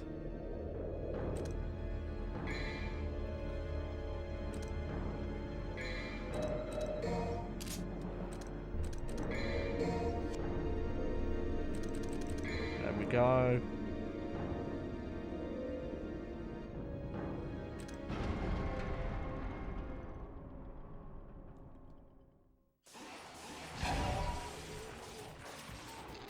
Oh, yeah, wow, okay, yeah.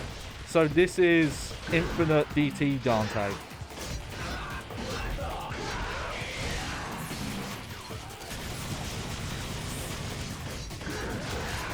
Which I didn't know you got for doing very hard. I think in other games this is normally your reward for doing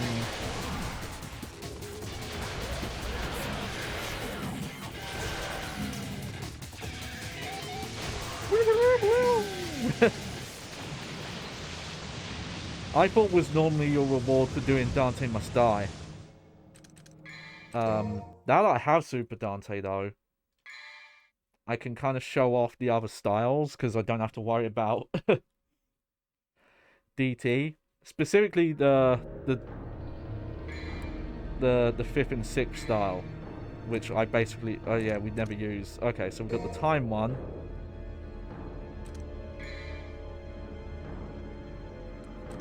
So the reason why is these take from your Devil Trigger gauge, but they also take your style button.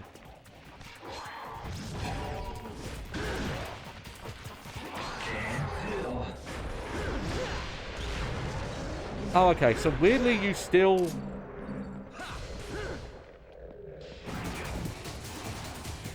Interesting. So you still lose DT for the time power.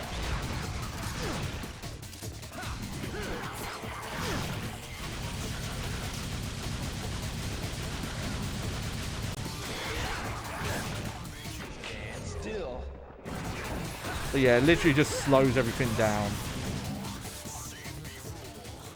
So the main thing is that you could probably get some really interesting combos off of enemies. The only other one now I'm curious about is Doppelganger.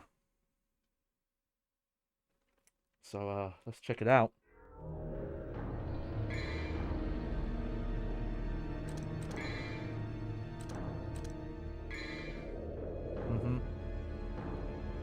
Press R1, yeah, plus circle.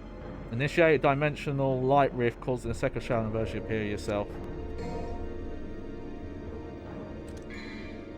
And from what I understand, this also takes DT. So I'm curious.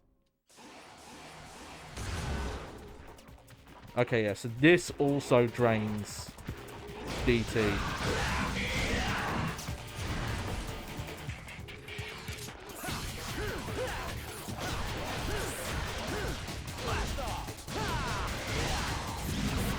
But yeah, as cool as those are,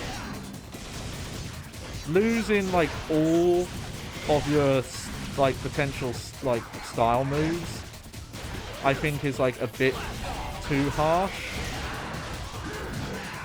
But interesting that so yeah, so you can DT infinitely, but those styles are still affected by they still drain. But hey, I've got it unlocked now. Here's the other costumes, by the way. This is the Sparta one. But yeah, we've got that. We've got Shirtless Dante from Mission 1. We got, yeah, the Devil May Cry 1 model you see in the end cutscene. No, this isn't the original model. It is just like a remake, basically. And then you get Devil May Cry 1 Dante without the jacket. And also when you're using the Devil May Cry 1 models, you use Force Edge. And your DT is the, like, Devil May Cry 1 DT. Same with, if you use this costume here. Alright, well, there we go. I'm... Oh. It's like, if I very lightly touch the cable in certain places, it fucking cuts out, and I don't know what to do to stop it. Oh, okay. I'm really happy with how that went. Like, I don't know how long we spent on Virgil. It's looking like somewhere between half an hour and 45 minutes. But considering that I don't play Royal Guard very often. And yeah, granted, I did have to use healing items, but like, you know, we got through it. I even ended up with an A at the end. I'm really happy with how that went. And I will say, as much as when the next game let you swap styles mid-gameplay, and there's the Switch version of this game, or the PC mods that let you do that, I kind of still like the limit in this one. Though I do prefer the other method. There is something to the limit. Hang on, I'm just sorting out my drink. I realised I'd done my straw ready. But because you're locked into that one style, you don't have to worry about, oh, this part's coming up, I need a swap. But also, you know, you have to play a very specific way if you're committed to one style. Especially gunslinger. That's why gunslinger actually is really fun in this game, because you're not really using it to do more gun damage. You're using it to do more style building using guns. Like some of the abilities you get are more useful, but in general they build DT a lot faster. But alright, so the next thing I want to sort out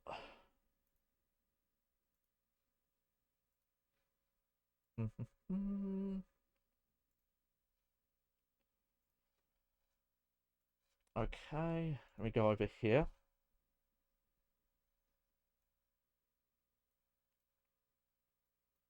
Let me get this all queued up and ready.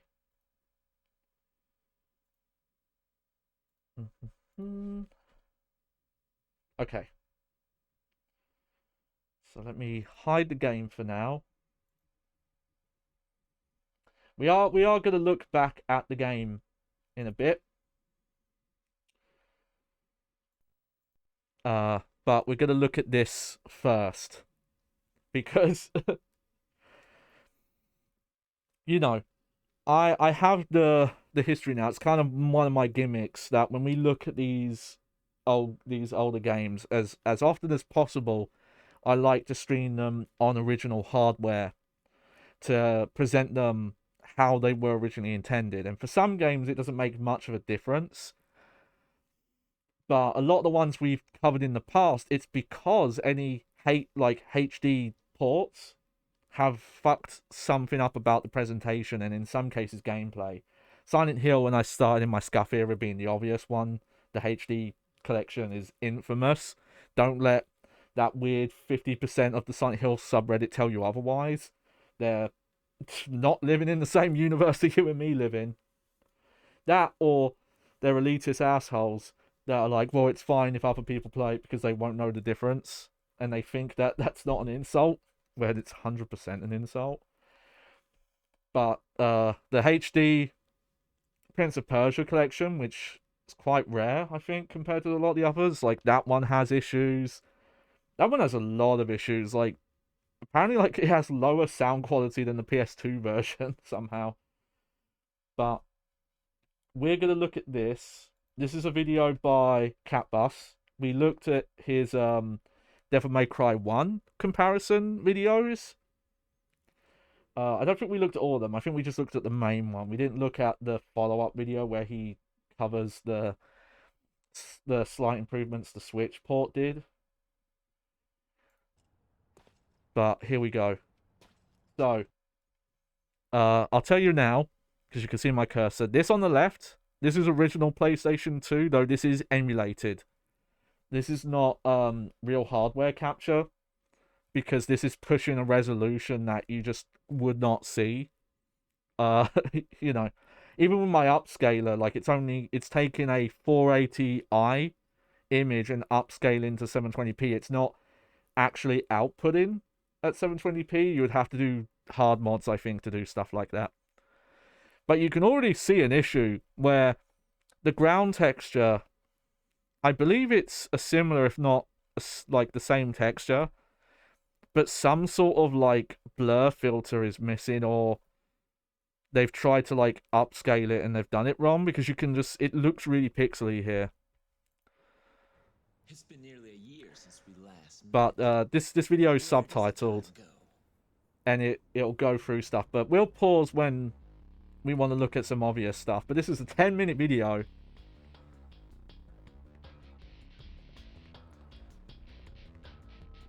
But yeah, this, like, it's looking at these versions, but if you look at like the HD versions on PS4 or PC, Xbox One, those don't fix any of the issues. Again, apparently the Switch versions fix like one or two of this stuff, but they didn't extensively fix things.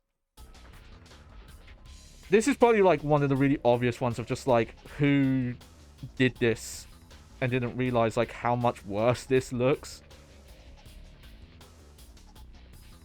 But yeah, I'm not sure if this is entirely because of retexturing or because of translucent textures. Like that bit. But yeah, there was like translucency in the tips of the hair.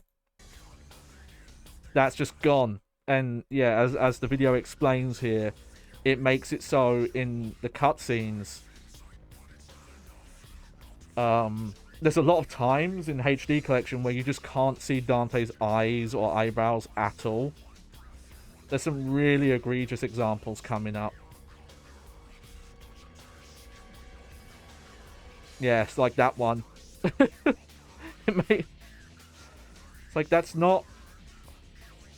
That's a pretty bad one.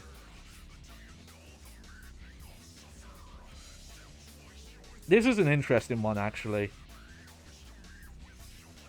So this shows that they, like, upscaled and in some cases redrew parts of his jacket texture. Like, some of those parts. But what I find is funny is that they didn't...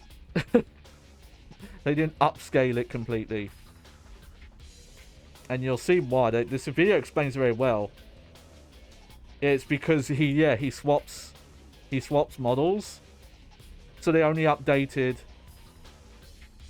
And yeah, there's some changes to the design that are like just completely different.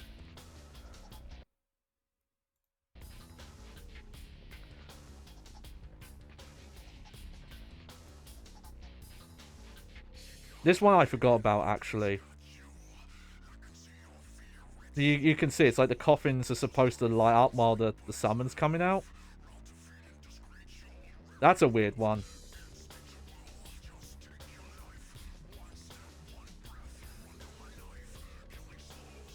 That must be a bug. Yeah. Again, some of it's like really subtle, but... And, you know, there's going to be people out there who say it doesn't matter. But... You know, if you're porting a game to another system and you're porting up, I think the point of a release like that is to preserve what the game originally was supposed to be, but adjusted for modern displays. That's the main thing, because these games were pretty much until like the tail end of the PlayStation 2 era were made to be on CRTs. And there's even some like early 3D or texture work that was left over from those days where, you know, it would not look as rough on a CRT if you got too close to them and you could kind of see the pixels. That seeing in HD kind of ruins. This is a huge... But this is, again, the issue with translucent, transparent textures, which, again, seems to be a major issue with so many HD ports. The Devil May Cry ones have it. I think for the Metal Gear Solid HD collection, they actually did fix those. But, you know, Silent Hill 1 being famous, but pretty much every... And it seems to be because there was a specific rendering style that was used to do this in the PlayStation 2 that modern hardware would have to do a different way. And instead of, you know, reprogramming it, they kind of just left it.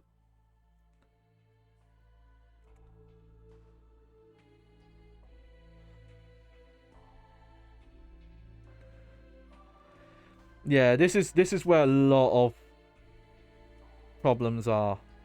Yeah. The Silent Hill's HD collection is really bad for this. It's entirely missing from Silent Hill 2, and Silent Hill 3, it's mostly missing except for like one cutscene where it's broken and doesn't work properly, where they try to apply it, but instead of like focusing on like a foreground and background character, it just blurs the entire screen. But this again seems to be something where the native PlayStation 2 way that depth of field effects were done. Just apparently newer systems don't have a method of doing. And I guess, you know, maybe without enough source code.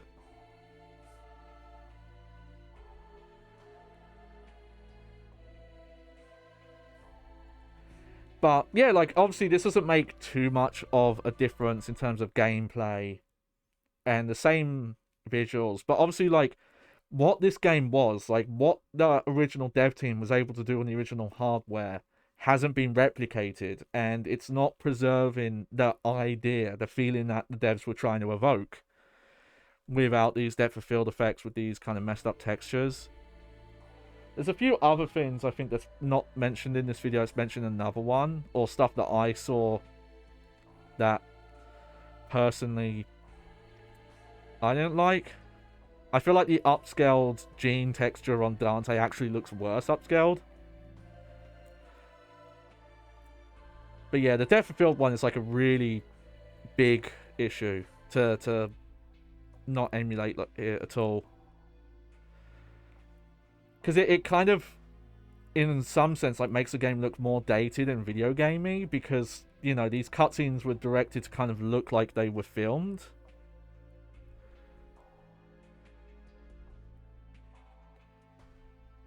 I believe there's supposed to be a lot of blur in this scene as well, because it's like this room's hot.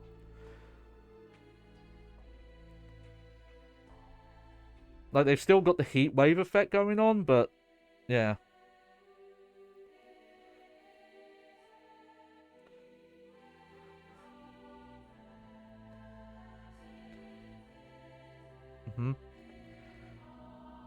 But again, worth noting, here, Devil May Cry 1 HD collection is a lot worse. as we looked. And in that game, I think was even using like non-final gold source code, because there seemed to be like beta assets.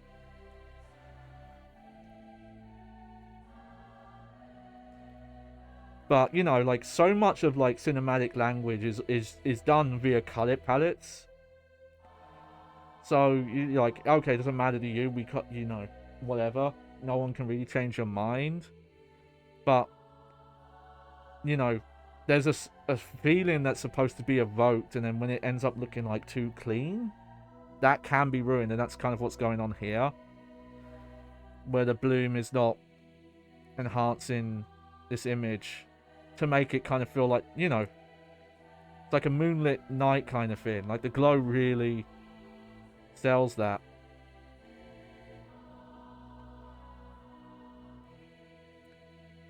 This, I imagine, was probably more a resolution issue of like some of the bloom. That's a theory I have, especially with that scene inside Leviathan. It might be something where like they are trying to replicate the bloom, but because they're doing it in higher resolutions, like 720p to 1080p, it's just not coming through. That's just obviously like, yeah, just not done there and looks real bad.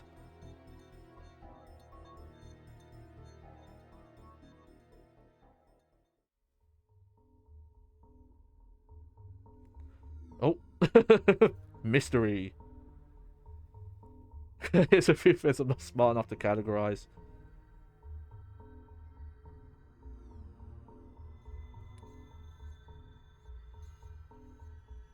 That's a weird one.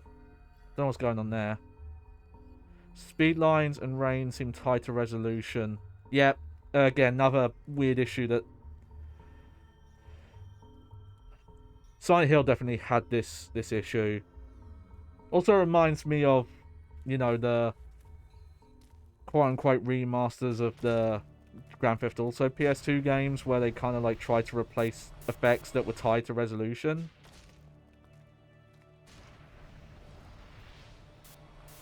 Oh yeah, there you go. That's just entirely a missing effect.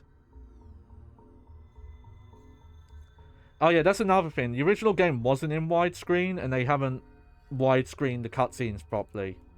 What they should have done is zoom in and got rid of the black bars. Yeah. There, see, there's some really egregious stuff. Because obviously, you know, stuff happens outside of screen boundaries in games that you aren't supposed to see.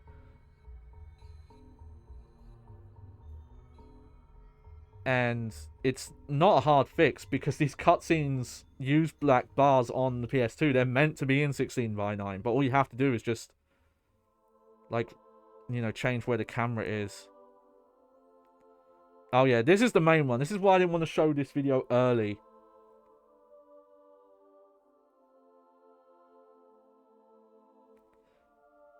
The upscale use 8 years ago wasn't very good at handling, and explaining many H3. Yeah.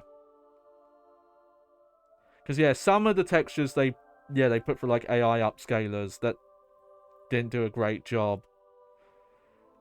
It's kind of the like it's almost an impossible task, because again, the visuals were designed to look a certain way at a certain resolution,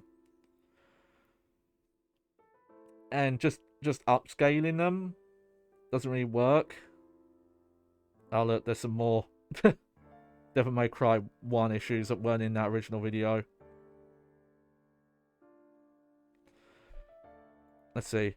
They're willing to... Okay, Capcom has shown they're willing to take a look at this sort of thing, as Devil May Cry 1 on Switch has at least 1 or 2 issues fixed I'm aware of. However, these improvements have not been pushed out to any other platforms. And I think that's still the case. They've never updated any of the other versions. But, you know, this guy says he's worried about being nitpicking. I don't agree it is nitpicking. Like, this stuff matters. You know.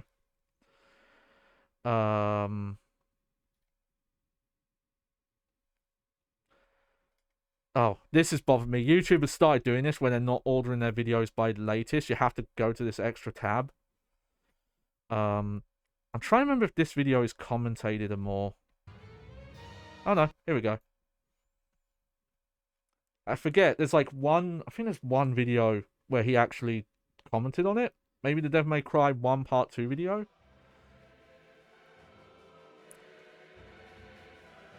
But yeah, a lot of stuff was messed up in this fight particularly. So that's why I didn't want to show this video until we were done. Because yeah, it just makes this not look as cool.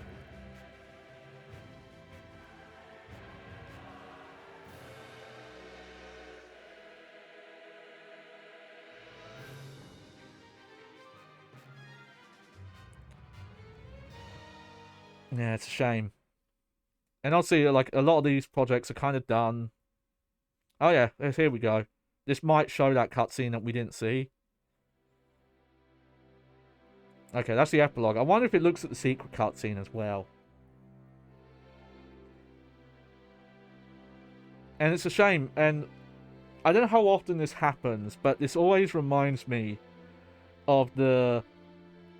Not many sites did reviews for the Silent Hill HD collection. It almost felt like they knew it was going to be bad, so most didn't bother.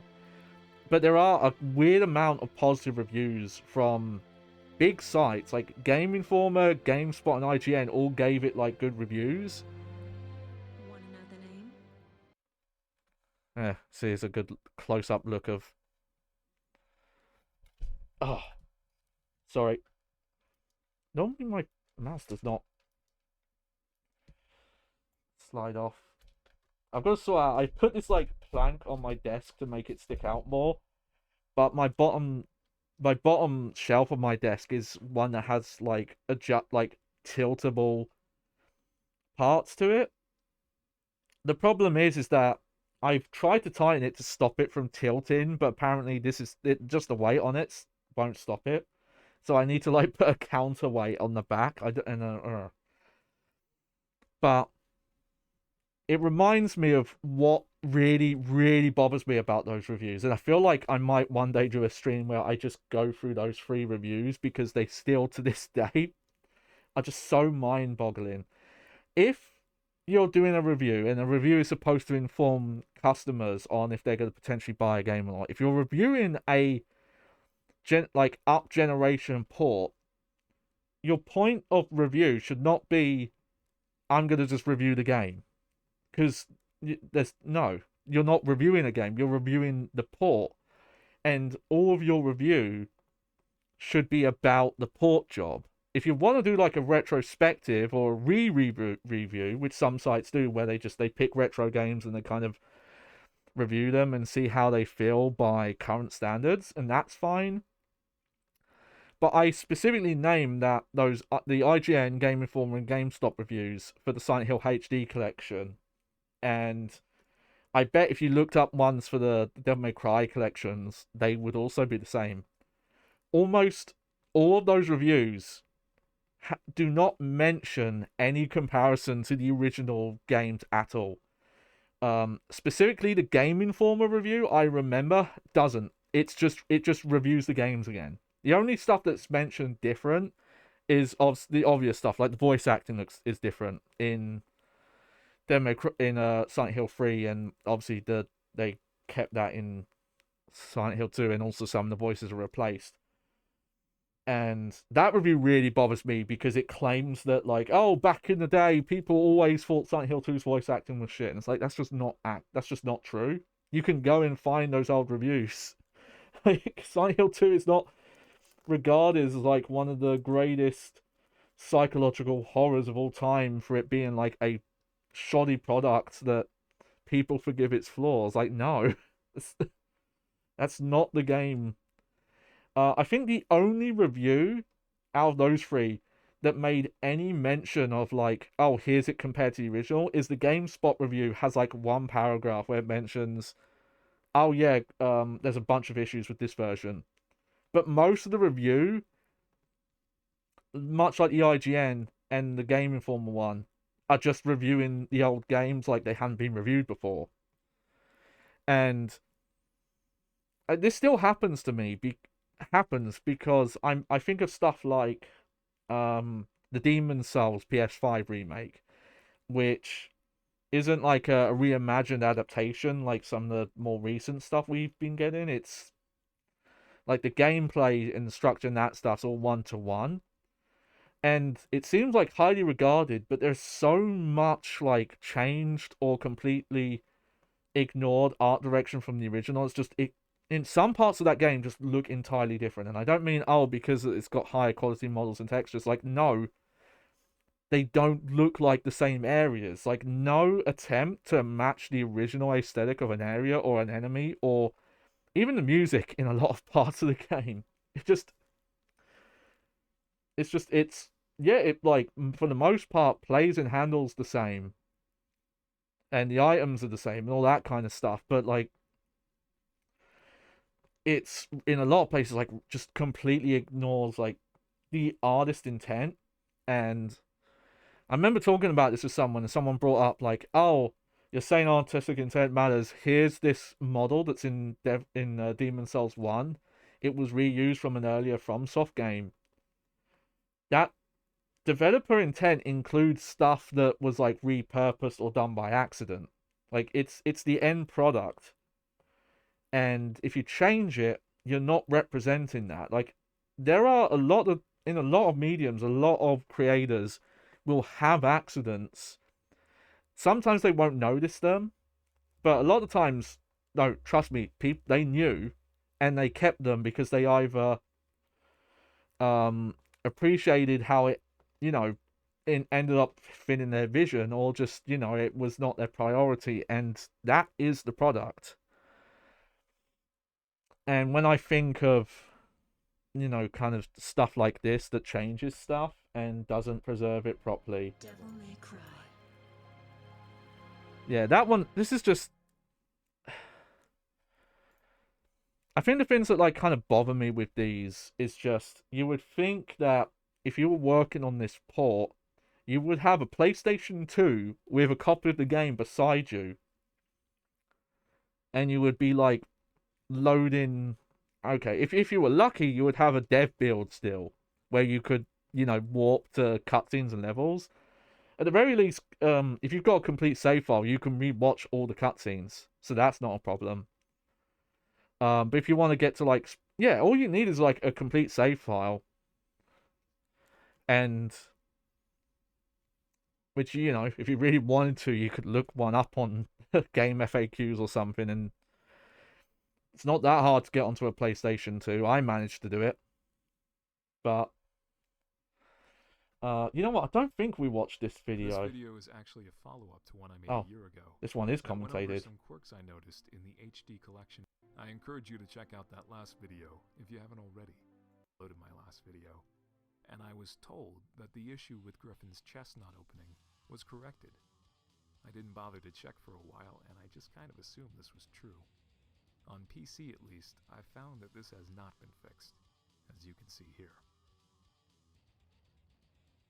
I think those patches were Denuvo based, As for all the other because things that Capcom were has fixed with patched that Denuvo patch, out of their old here's games. a list I've compiled. This video will strictly be going over Okay, these this is more...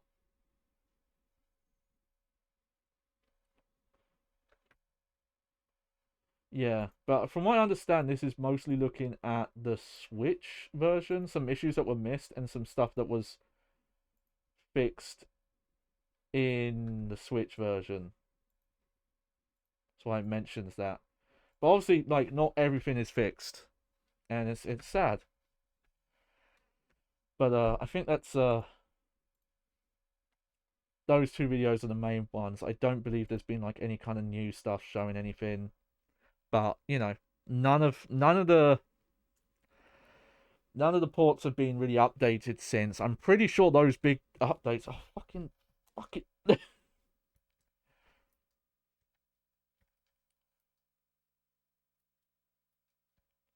I really don't know what's happened to the cable. This is why I want to learn how to like strip cables and fix like dodgy wiring. Because shit like this just happens to me so often. Okay. But the last thing we're going to do... This is Special Edition. Now, Special Edition does a few things. We already mentioned the three Joker fights, which we skipped 2 of them because they're, I'll be honest, like the second and third version of the fights are kind of boring. They could have just been rolled into one fight with 3 phases. But those are added. The yellow gold mode in the base game, you couldn't continue mid-level without the items. Gold mode you can, and I think the gold orbs there I think might revive you mid-level, but I could be wrong. And as I mentioned, it brings back the PAL. It removes the PAL and NTSC difficulty messing around with, where they like made hard mode, and that's why normal is actually normal in this. But the main thing is Virgil. Virgil's a playable character. So if you do the base game, he just goes through the main game. And like nothing's different in terms of like the level design and the enemies and stuff like that. It's straight up the bosses as well. Like, yes, you just fight Virgil again. The only difference is he's wearing a red jacket, which you can unlock. I guess that's what you do unlock for doing like hard or very hard. But I'm just gonna load up Bloody Palace here and just kind of mess around with him for a bit. Show off what he's got going on. Wow, apparently with Virgil I got way further. I think I've even got that far with Dante when I played today. So yeah, he doesn't have multiple styles, he just has the one. So he has, yeah, trick, air trick, trick up, and trick down. So it's basically kind of like Trickster, but it's like the level 3 teleport, and it's just all that. And then he's got the Yamado, and then he's got the 2 weapons he gets. Though you never... I'm surprised we didn't see him do summon swords. I guess maybe he only starts doing summon swords on Dante Must Die. I thought he did them on the harder modes. But yeah, so though in the boss fights he never has all 3 weapons because he loses Beowulf after the second fight, and then has Force Edge in the final fight. Here you have all 3. I think actually I need to buy, yeah. Also, I noticed, yeah, this is in gold mode. That's why the gold orbs cost more, because I think they instant revive you. But I didn't buy all of his upgrades, so I'm just going to buy those quick. I'll do. I don't have enough for his last DT thing. But I think everything else I have unlocked. Yeah, so there you go. We've got all the moves. I have the swords fully leveled up. But let's just get into it. So, I think Bloody Palace was in the base version. But yeah, it's just... Okay, so I have to say this first. You shall die. Is, it's 1,000 floors.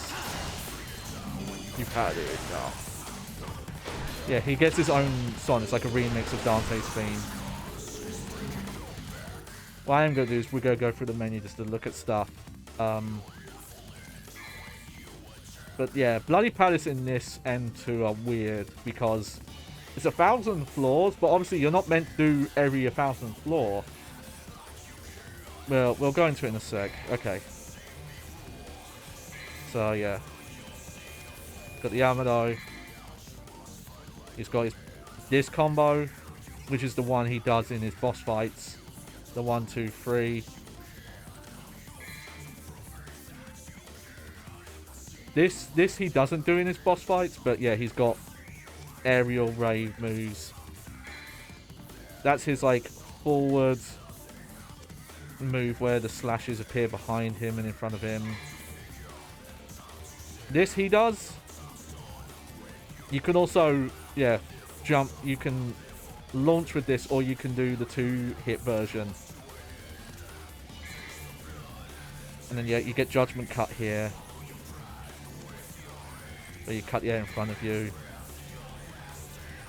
This I'm really bad at, but this is how you do the like multiple Judgment Cuts in a row. But the timing's really weird and I can never do it. So here's Beowulf. So he actually does have some different moves than Dante does with this. So he has the same 2 first hits, but you see he's got that 2 hit at the end. There you go. Still got the dive kick. That's the same.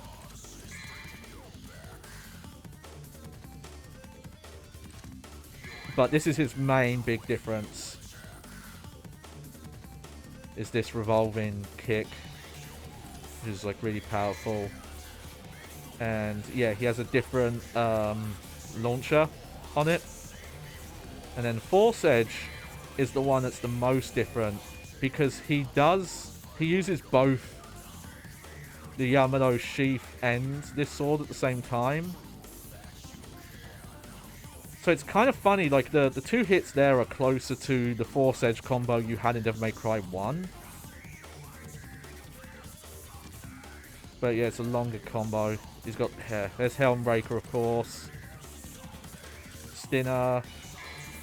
Playtime. So that's pretty much the same. And then Round Trip, which is this main move that was in Devil May Cry 1 as the main like weapon swap combo you could do. But Dante doesn't have it here, but Virgil gets it. And then Summon Swords. What he has instead of the guns, because Virgil doesn't like guns. He thinks they're like uncouth or something. So he has these like phantom swords.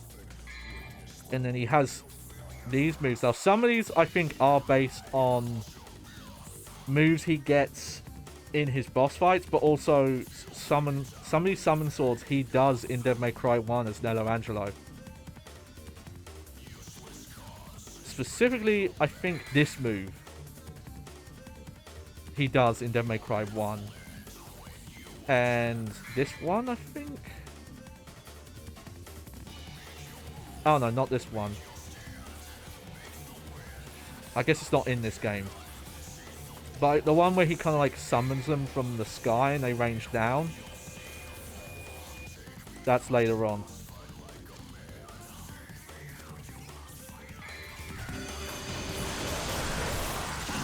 But yeah, you can see they're kind of like a bit different. They have some delay on them.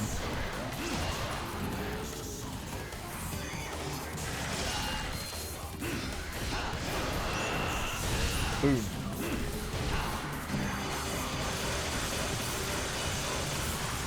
So, I actually need to turn turbo off. Oh, hang on. Okay, this controller can do this. I'm not actually pressing the button right now. Interesting. So if I tap the button, it just auto fires.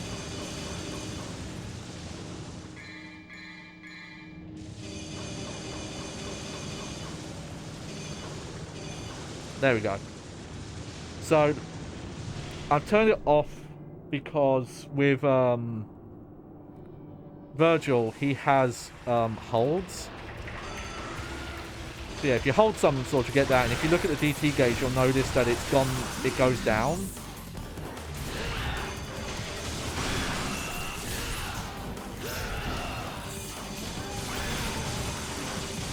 You notice they also don't fire like as quick. Oh.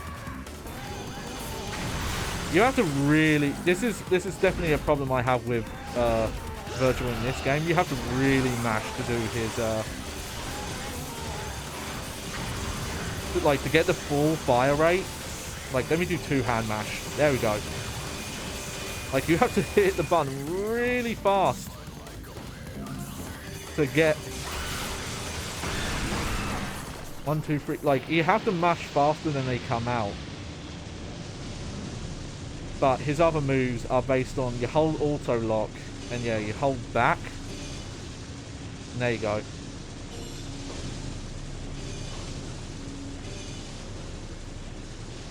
I guess because there's no other enemies here, he's not doing...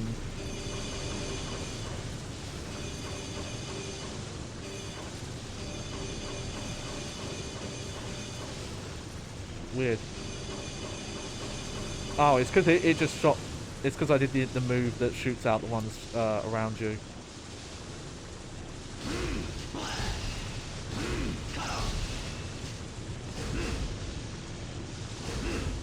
But yeah, he's got his own... But he has a lot of moves, but he doesn't have a lot of variants. Like, he doesn't have any delay combos. You can just delay the inputs. The main difference is, like, if you hold the button, you can... To do the follow-up, I think you can hold this if there's an enemy around. And it will, you'll jump up with them. Or that might actually only happen with high time, actually. You have to use trick up. That's his trick stuff there.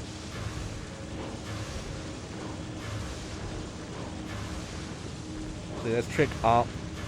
So that's where he gets instead of a double jump. But he is fun. But I will say, if you play Virgil in like any other game, if you play him in Devil May Cry 4 Special Edition, and especially if you play him in Devil May Cry 5 Special Edition, he's like such a crazier beast there. Like, they make him so much more powerful. But here's a Judgment Cup. So you hold it and it glows. I don't know if the perfect Judgment Cuts are in this. I don't think they are.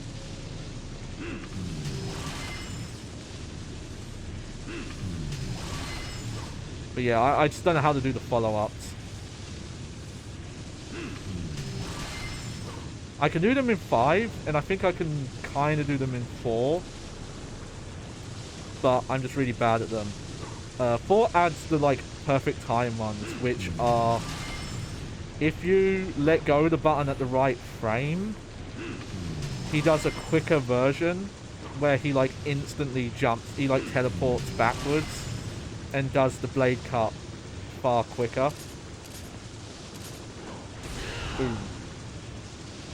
Alright, so the way Bloody Palace works in this game, if you've played any of the other ones beyond this, it works very different.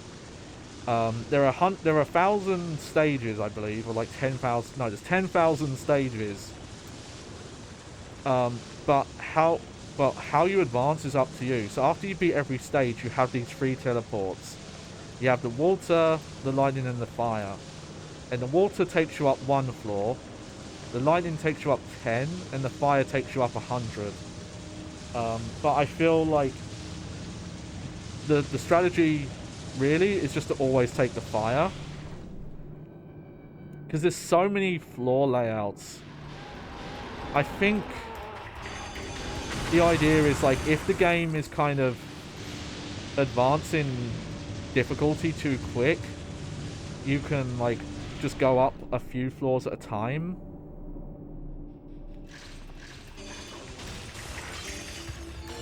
There we go.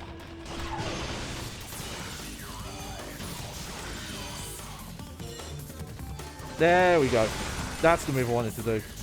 They make those inputs a bit easier in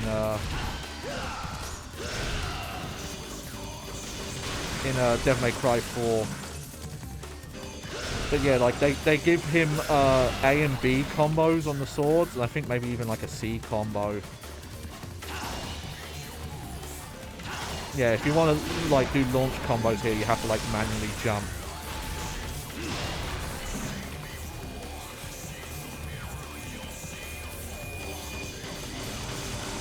You can still Devil Trigger, of course, if he gets his Devil Trigger. No, I don't know if he has any... Yeah, he doesn't have any crazy combos, and I don't think the Devil Trigger, like, modifies his moveset in any way, which I think it does in the later games.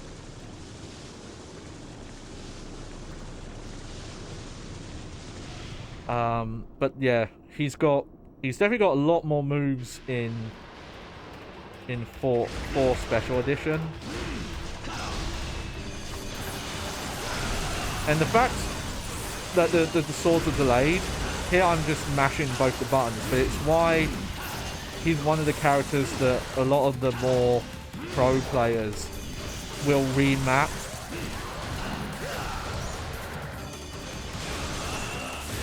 The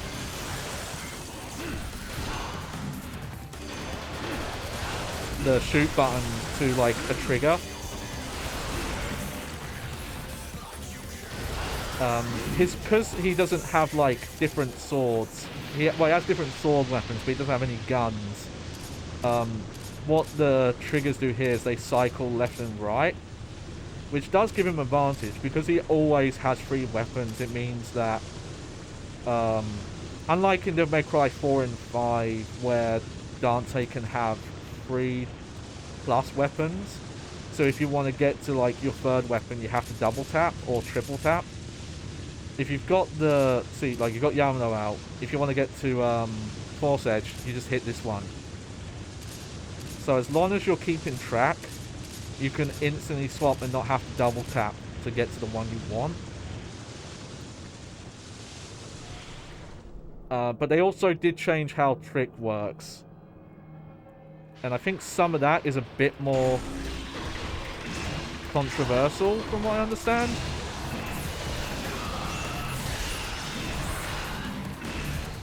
Oh yeah, he can't charge his... He doesn't charge his sword hits. Sorry, his Beowulf hits.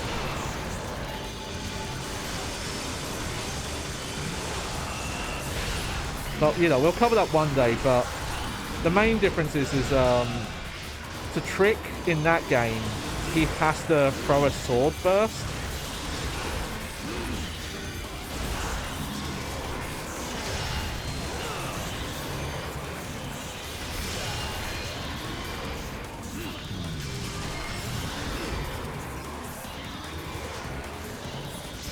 There we go.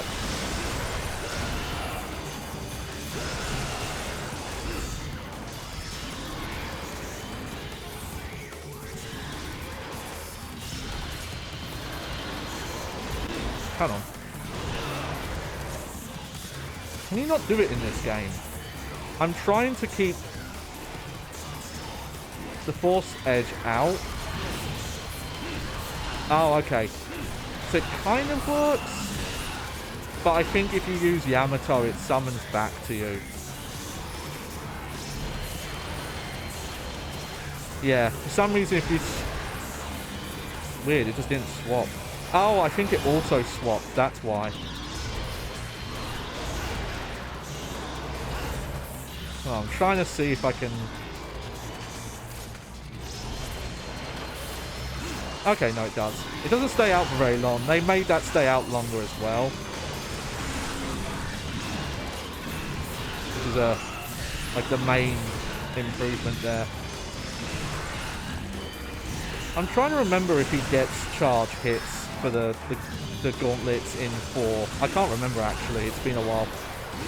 If he starts doing charge moves. But he's definitely really powerful here, but he's not as crazy as he gets. The kind of interesting thing with Virgil is, unlike Dante and even some other characters added later, no spoilers, but his weapon set has always been the same whenever he's been added in special editions. I'm kind of hoping he can one day be like a proper character with his own campaign. Like maybe even he'd just be the main character in a spin-off and get new weapons. Because as fun as it is to see this moveset expand for him... Also, I forgot to turn off my desktop audio, I think. Yep. Hopefully that didn't sound like shit. But I would love to see someone come up with new moves for him. But anyway, alright, so... There we go. Yay! We did it! How long was that? Yeah, I mean, for everything we covered... that actually did not take as long as I was afraid of. I was legit worried I was going to be stuck on Virgil for like over an hour. I could definitely see if I had committed to doing it itemless, that would have took a while. But just straight up with how much I know my chronic pain condition is a problem, specifically with this game, because it does have a lot more mashing requirements than the latter games do. That, you know, I hit my physical limit, basically. I have to, you know, we had to use items to get through. But, you know, the latter games I can play at a bit higher difficulty and get along fine. I still don't know if I could ever do a Devil May Cry game on Dante Must Die. Always depends on the game, because in some games it's like very different difficulty wise how hard it is to get through those modes. But yeah, we did it. There you go. Devil May Cry 3 in. That's done. Now, I'm not going to do it today, but at some point I talked about I want to do a stream where we kind of talk about what the stylish action subgenre means and use examples of the games we've played on the stream to kind of point to stuff I'm talking about. And I also want to do a list, and I want to rank. The first thing I want to do is I'm going to start doing a thing with like hack and slash and other action games, just because there seems to be confusion out about it somewhere. But, you know, putting them in the categories is like, is this a stylish action game? Is this not a stylish action game? But also, I want to make a list of here's all the ones we've played on stream and here's the order I put them in. I might cheat a bit. It might get to the point where I can't put a game above or below another, so they'll share slots. And it will, you know, it will also be, there'll be cases where I'll say like, hey, this is a better game, but I like this one more. Obviously, it's all subjective, even the claim of which one's a better game or not. But that'll be for a future stream. So, what's coming up next? So, Thursday, there should be a stream. You know, knock on bag. Which doesn't really work, but whatever. But, we'll be starting the Eco playthrough. And as I've mentioned, that will not be on PlayStation 2. On Thursday, we'll cover that. I've got a video of what the game looks like running on PlayStation 2. And it's not worth it. My upscaler does not help the case. It was, for some reason, even though earlier PS2 games run at like higher resolutions, for some reason, that game runs at like 240i, though obviously with my upscaler it comes out as a progressive signal, but it's a 240 resolution image, and it just looks rough when you upscale it to 720p like I've been doing for this game. Anything that's like 480 plus, no, I always use 480 just because that's the versions that are running at 60 Hz. Unless a game doesn't have a, you know, there are very few games that are PAL exclusive, but the ones that are PAL exclusive, we'll have to deal with that, but those will be in, they're also slightly higher resolution, but that one looks really rough, taking that 240p image and upscaling it. And the HD version of the Eco collection is actually like one of the peaks. There are some issues in Shadow of the Colossus, though they're more gameplay than they are anything else. So when we get to that, which I'm aiming to do that around the time of my birthday, because just that game's really special to me, and I just thought, well, fuck it, it's my birthday, I'm just going to play Shadow of the Colossus on my PlayStation 2 and bring myself back to when I marveled at the game running at like 10 frames per second or less. But look forward to that. We'll be doing Eco. What the other game I'm going to do at the same time, I've got to figure that out. I've been thinking about jumping back into Metroid though, because off stream I replayed Metroid Dread to get one of the different endings.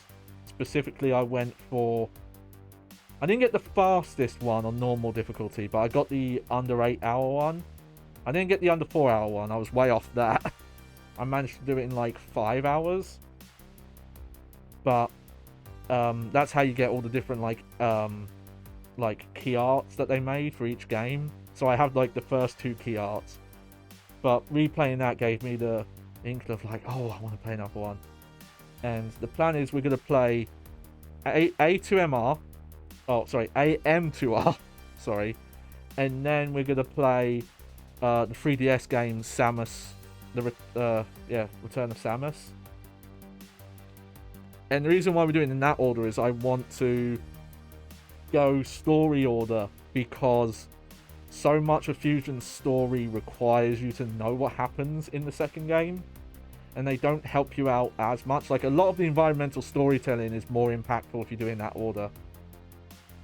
But I'm not sure. I've mentioned that there's a fan mod for Portal 2, and I'm kind of considering streaming that. Also, I want to do the like Time Crisis stuff at some point, and I'm actually, it's a good chance I might buy a small CRT that I can keep on this desk for when I want to do that stuff. There's a good chance I might buy that soon, because I've seen one listed online. I might actually buy 2 CRTs, but I'll talk about that when I get that sorted out. Just can't get enough. I need more CRTs, baby. But that's it for me. Probably not worth raiding anyone, but let me just see who's online. Of course, the fucking... They really need to fix the raid menu in the stream manager, because it only shows you 5, and it only shows you the top... Like, the ones it shows you are the ones that have the most viewers. So, if you want to raid someone smaller, you can't. But I don't think that's a worry, because everyone I'm following currently has like hundreds of views. So we'll just end things here.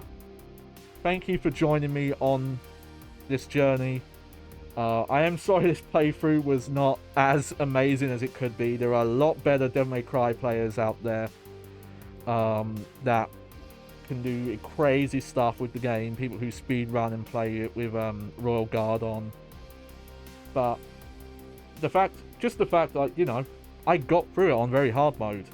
And that's quite a big achievement for me, especially with my arm issues, because, having a physical disability happen to you, like, after a certain, decades of being alive, you feel your body change, and you can feel what you used to be able to do and what you can't now.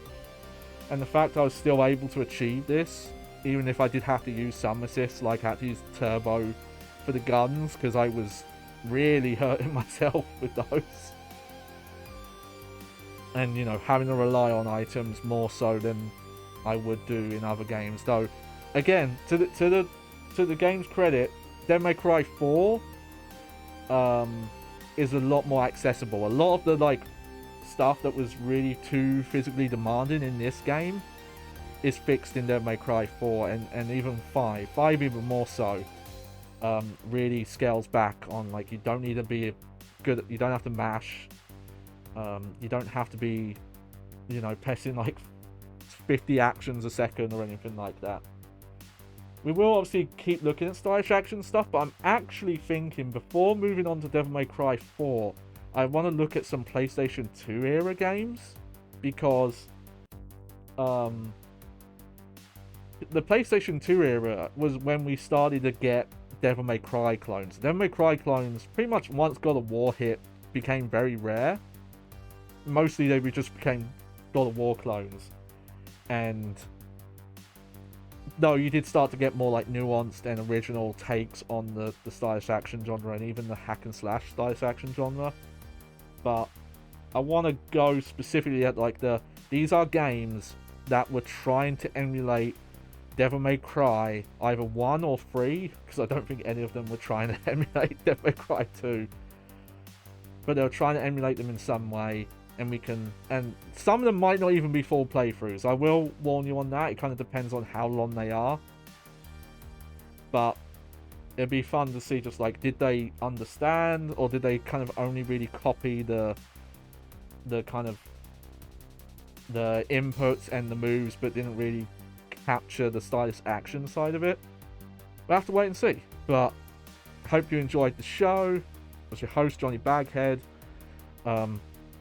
Obviously, if you're watching live or you're watching a VOD, check me out Twitter at JohnnyBagHead, where I tweet stream updates and also random stuff. It's probably stuff I shouldn't tweet every so often, but luckily, no, I've got such a tiny viewer base that I don't seem to fucking ruffle any feathers. If you don't know, I do have the VOD channel, which is YouTube, JohnnyBagHeadVODs. Doesn't matter if it's upper or lowercase because YouTube doesn't care. And as I've mentioned, at some point I will sort out some main channel content like highlights. I think I'm just going to do one where I kind of go through clips, stuff that I like from past streams, and put them in a video just to give people an idea of like, hey, here's some stuff that's happened over the year or two I've been doing this. But that's all I really have right now to check out, and any extra stuff you can check out on my Twitch page. It's in my About section, links to other things. But take care, everyone. Hope your party's getting crazy, and I'm gonna have a nice long lay down. Oh no, there we go. Toodles.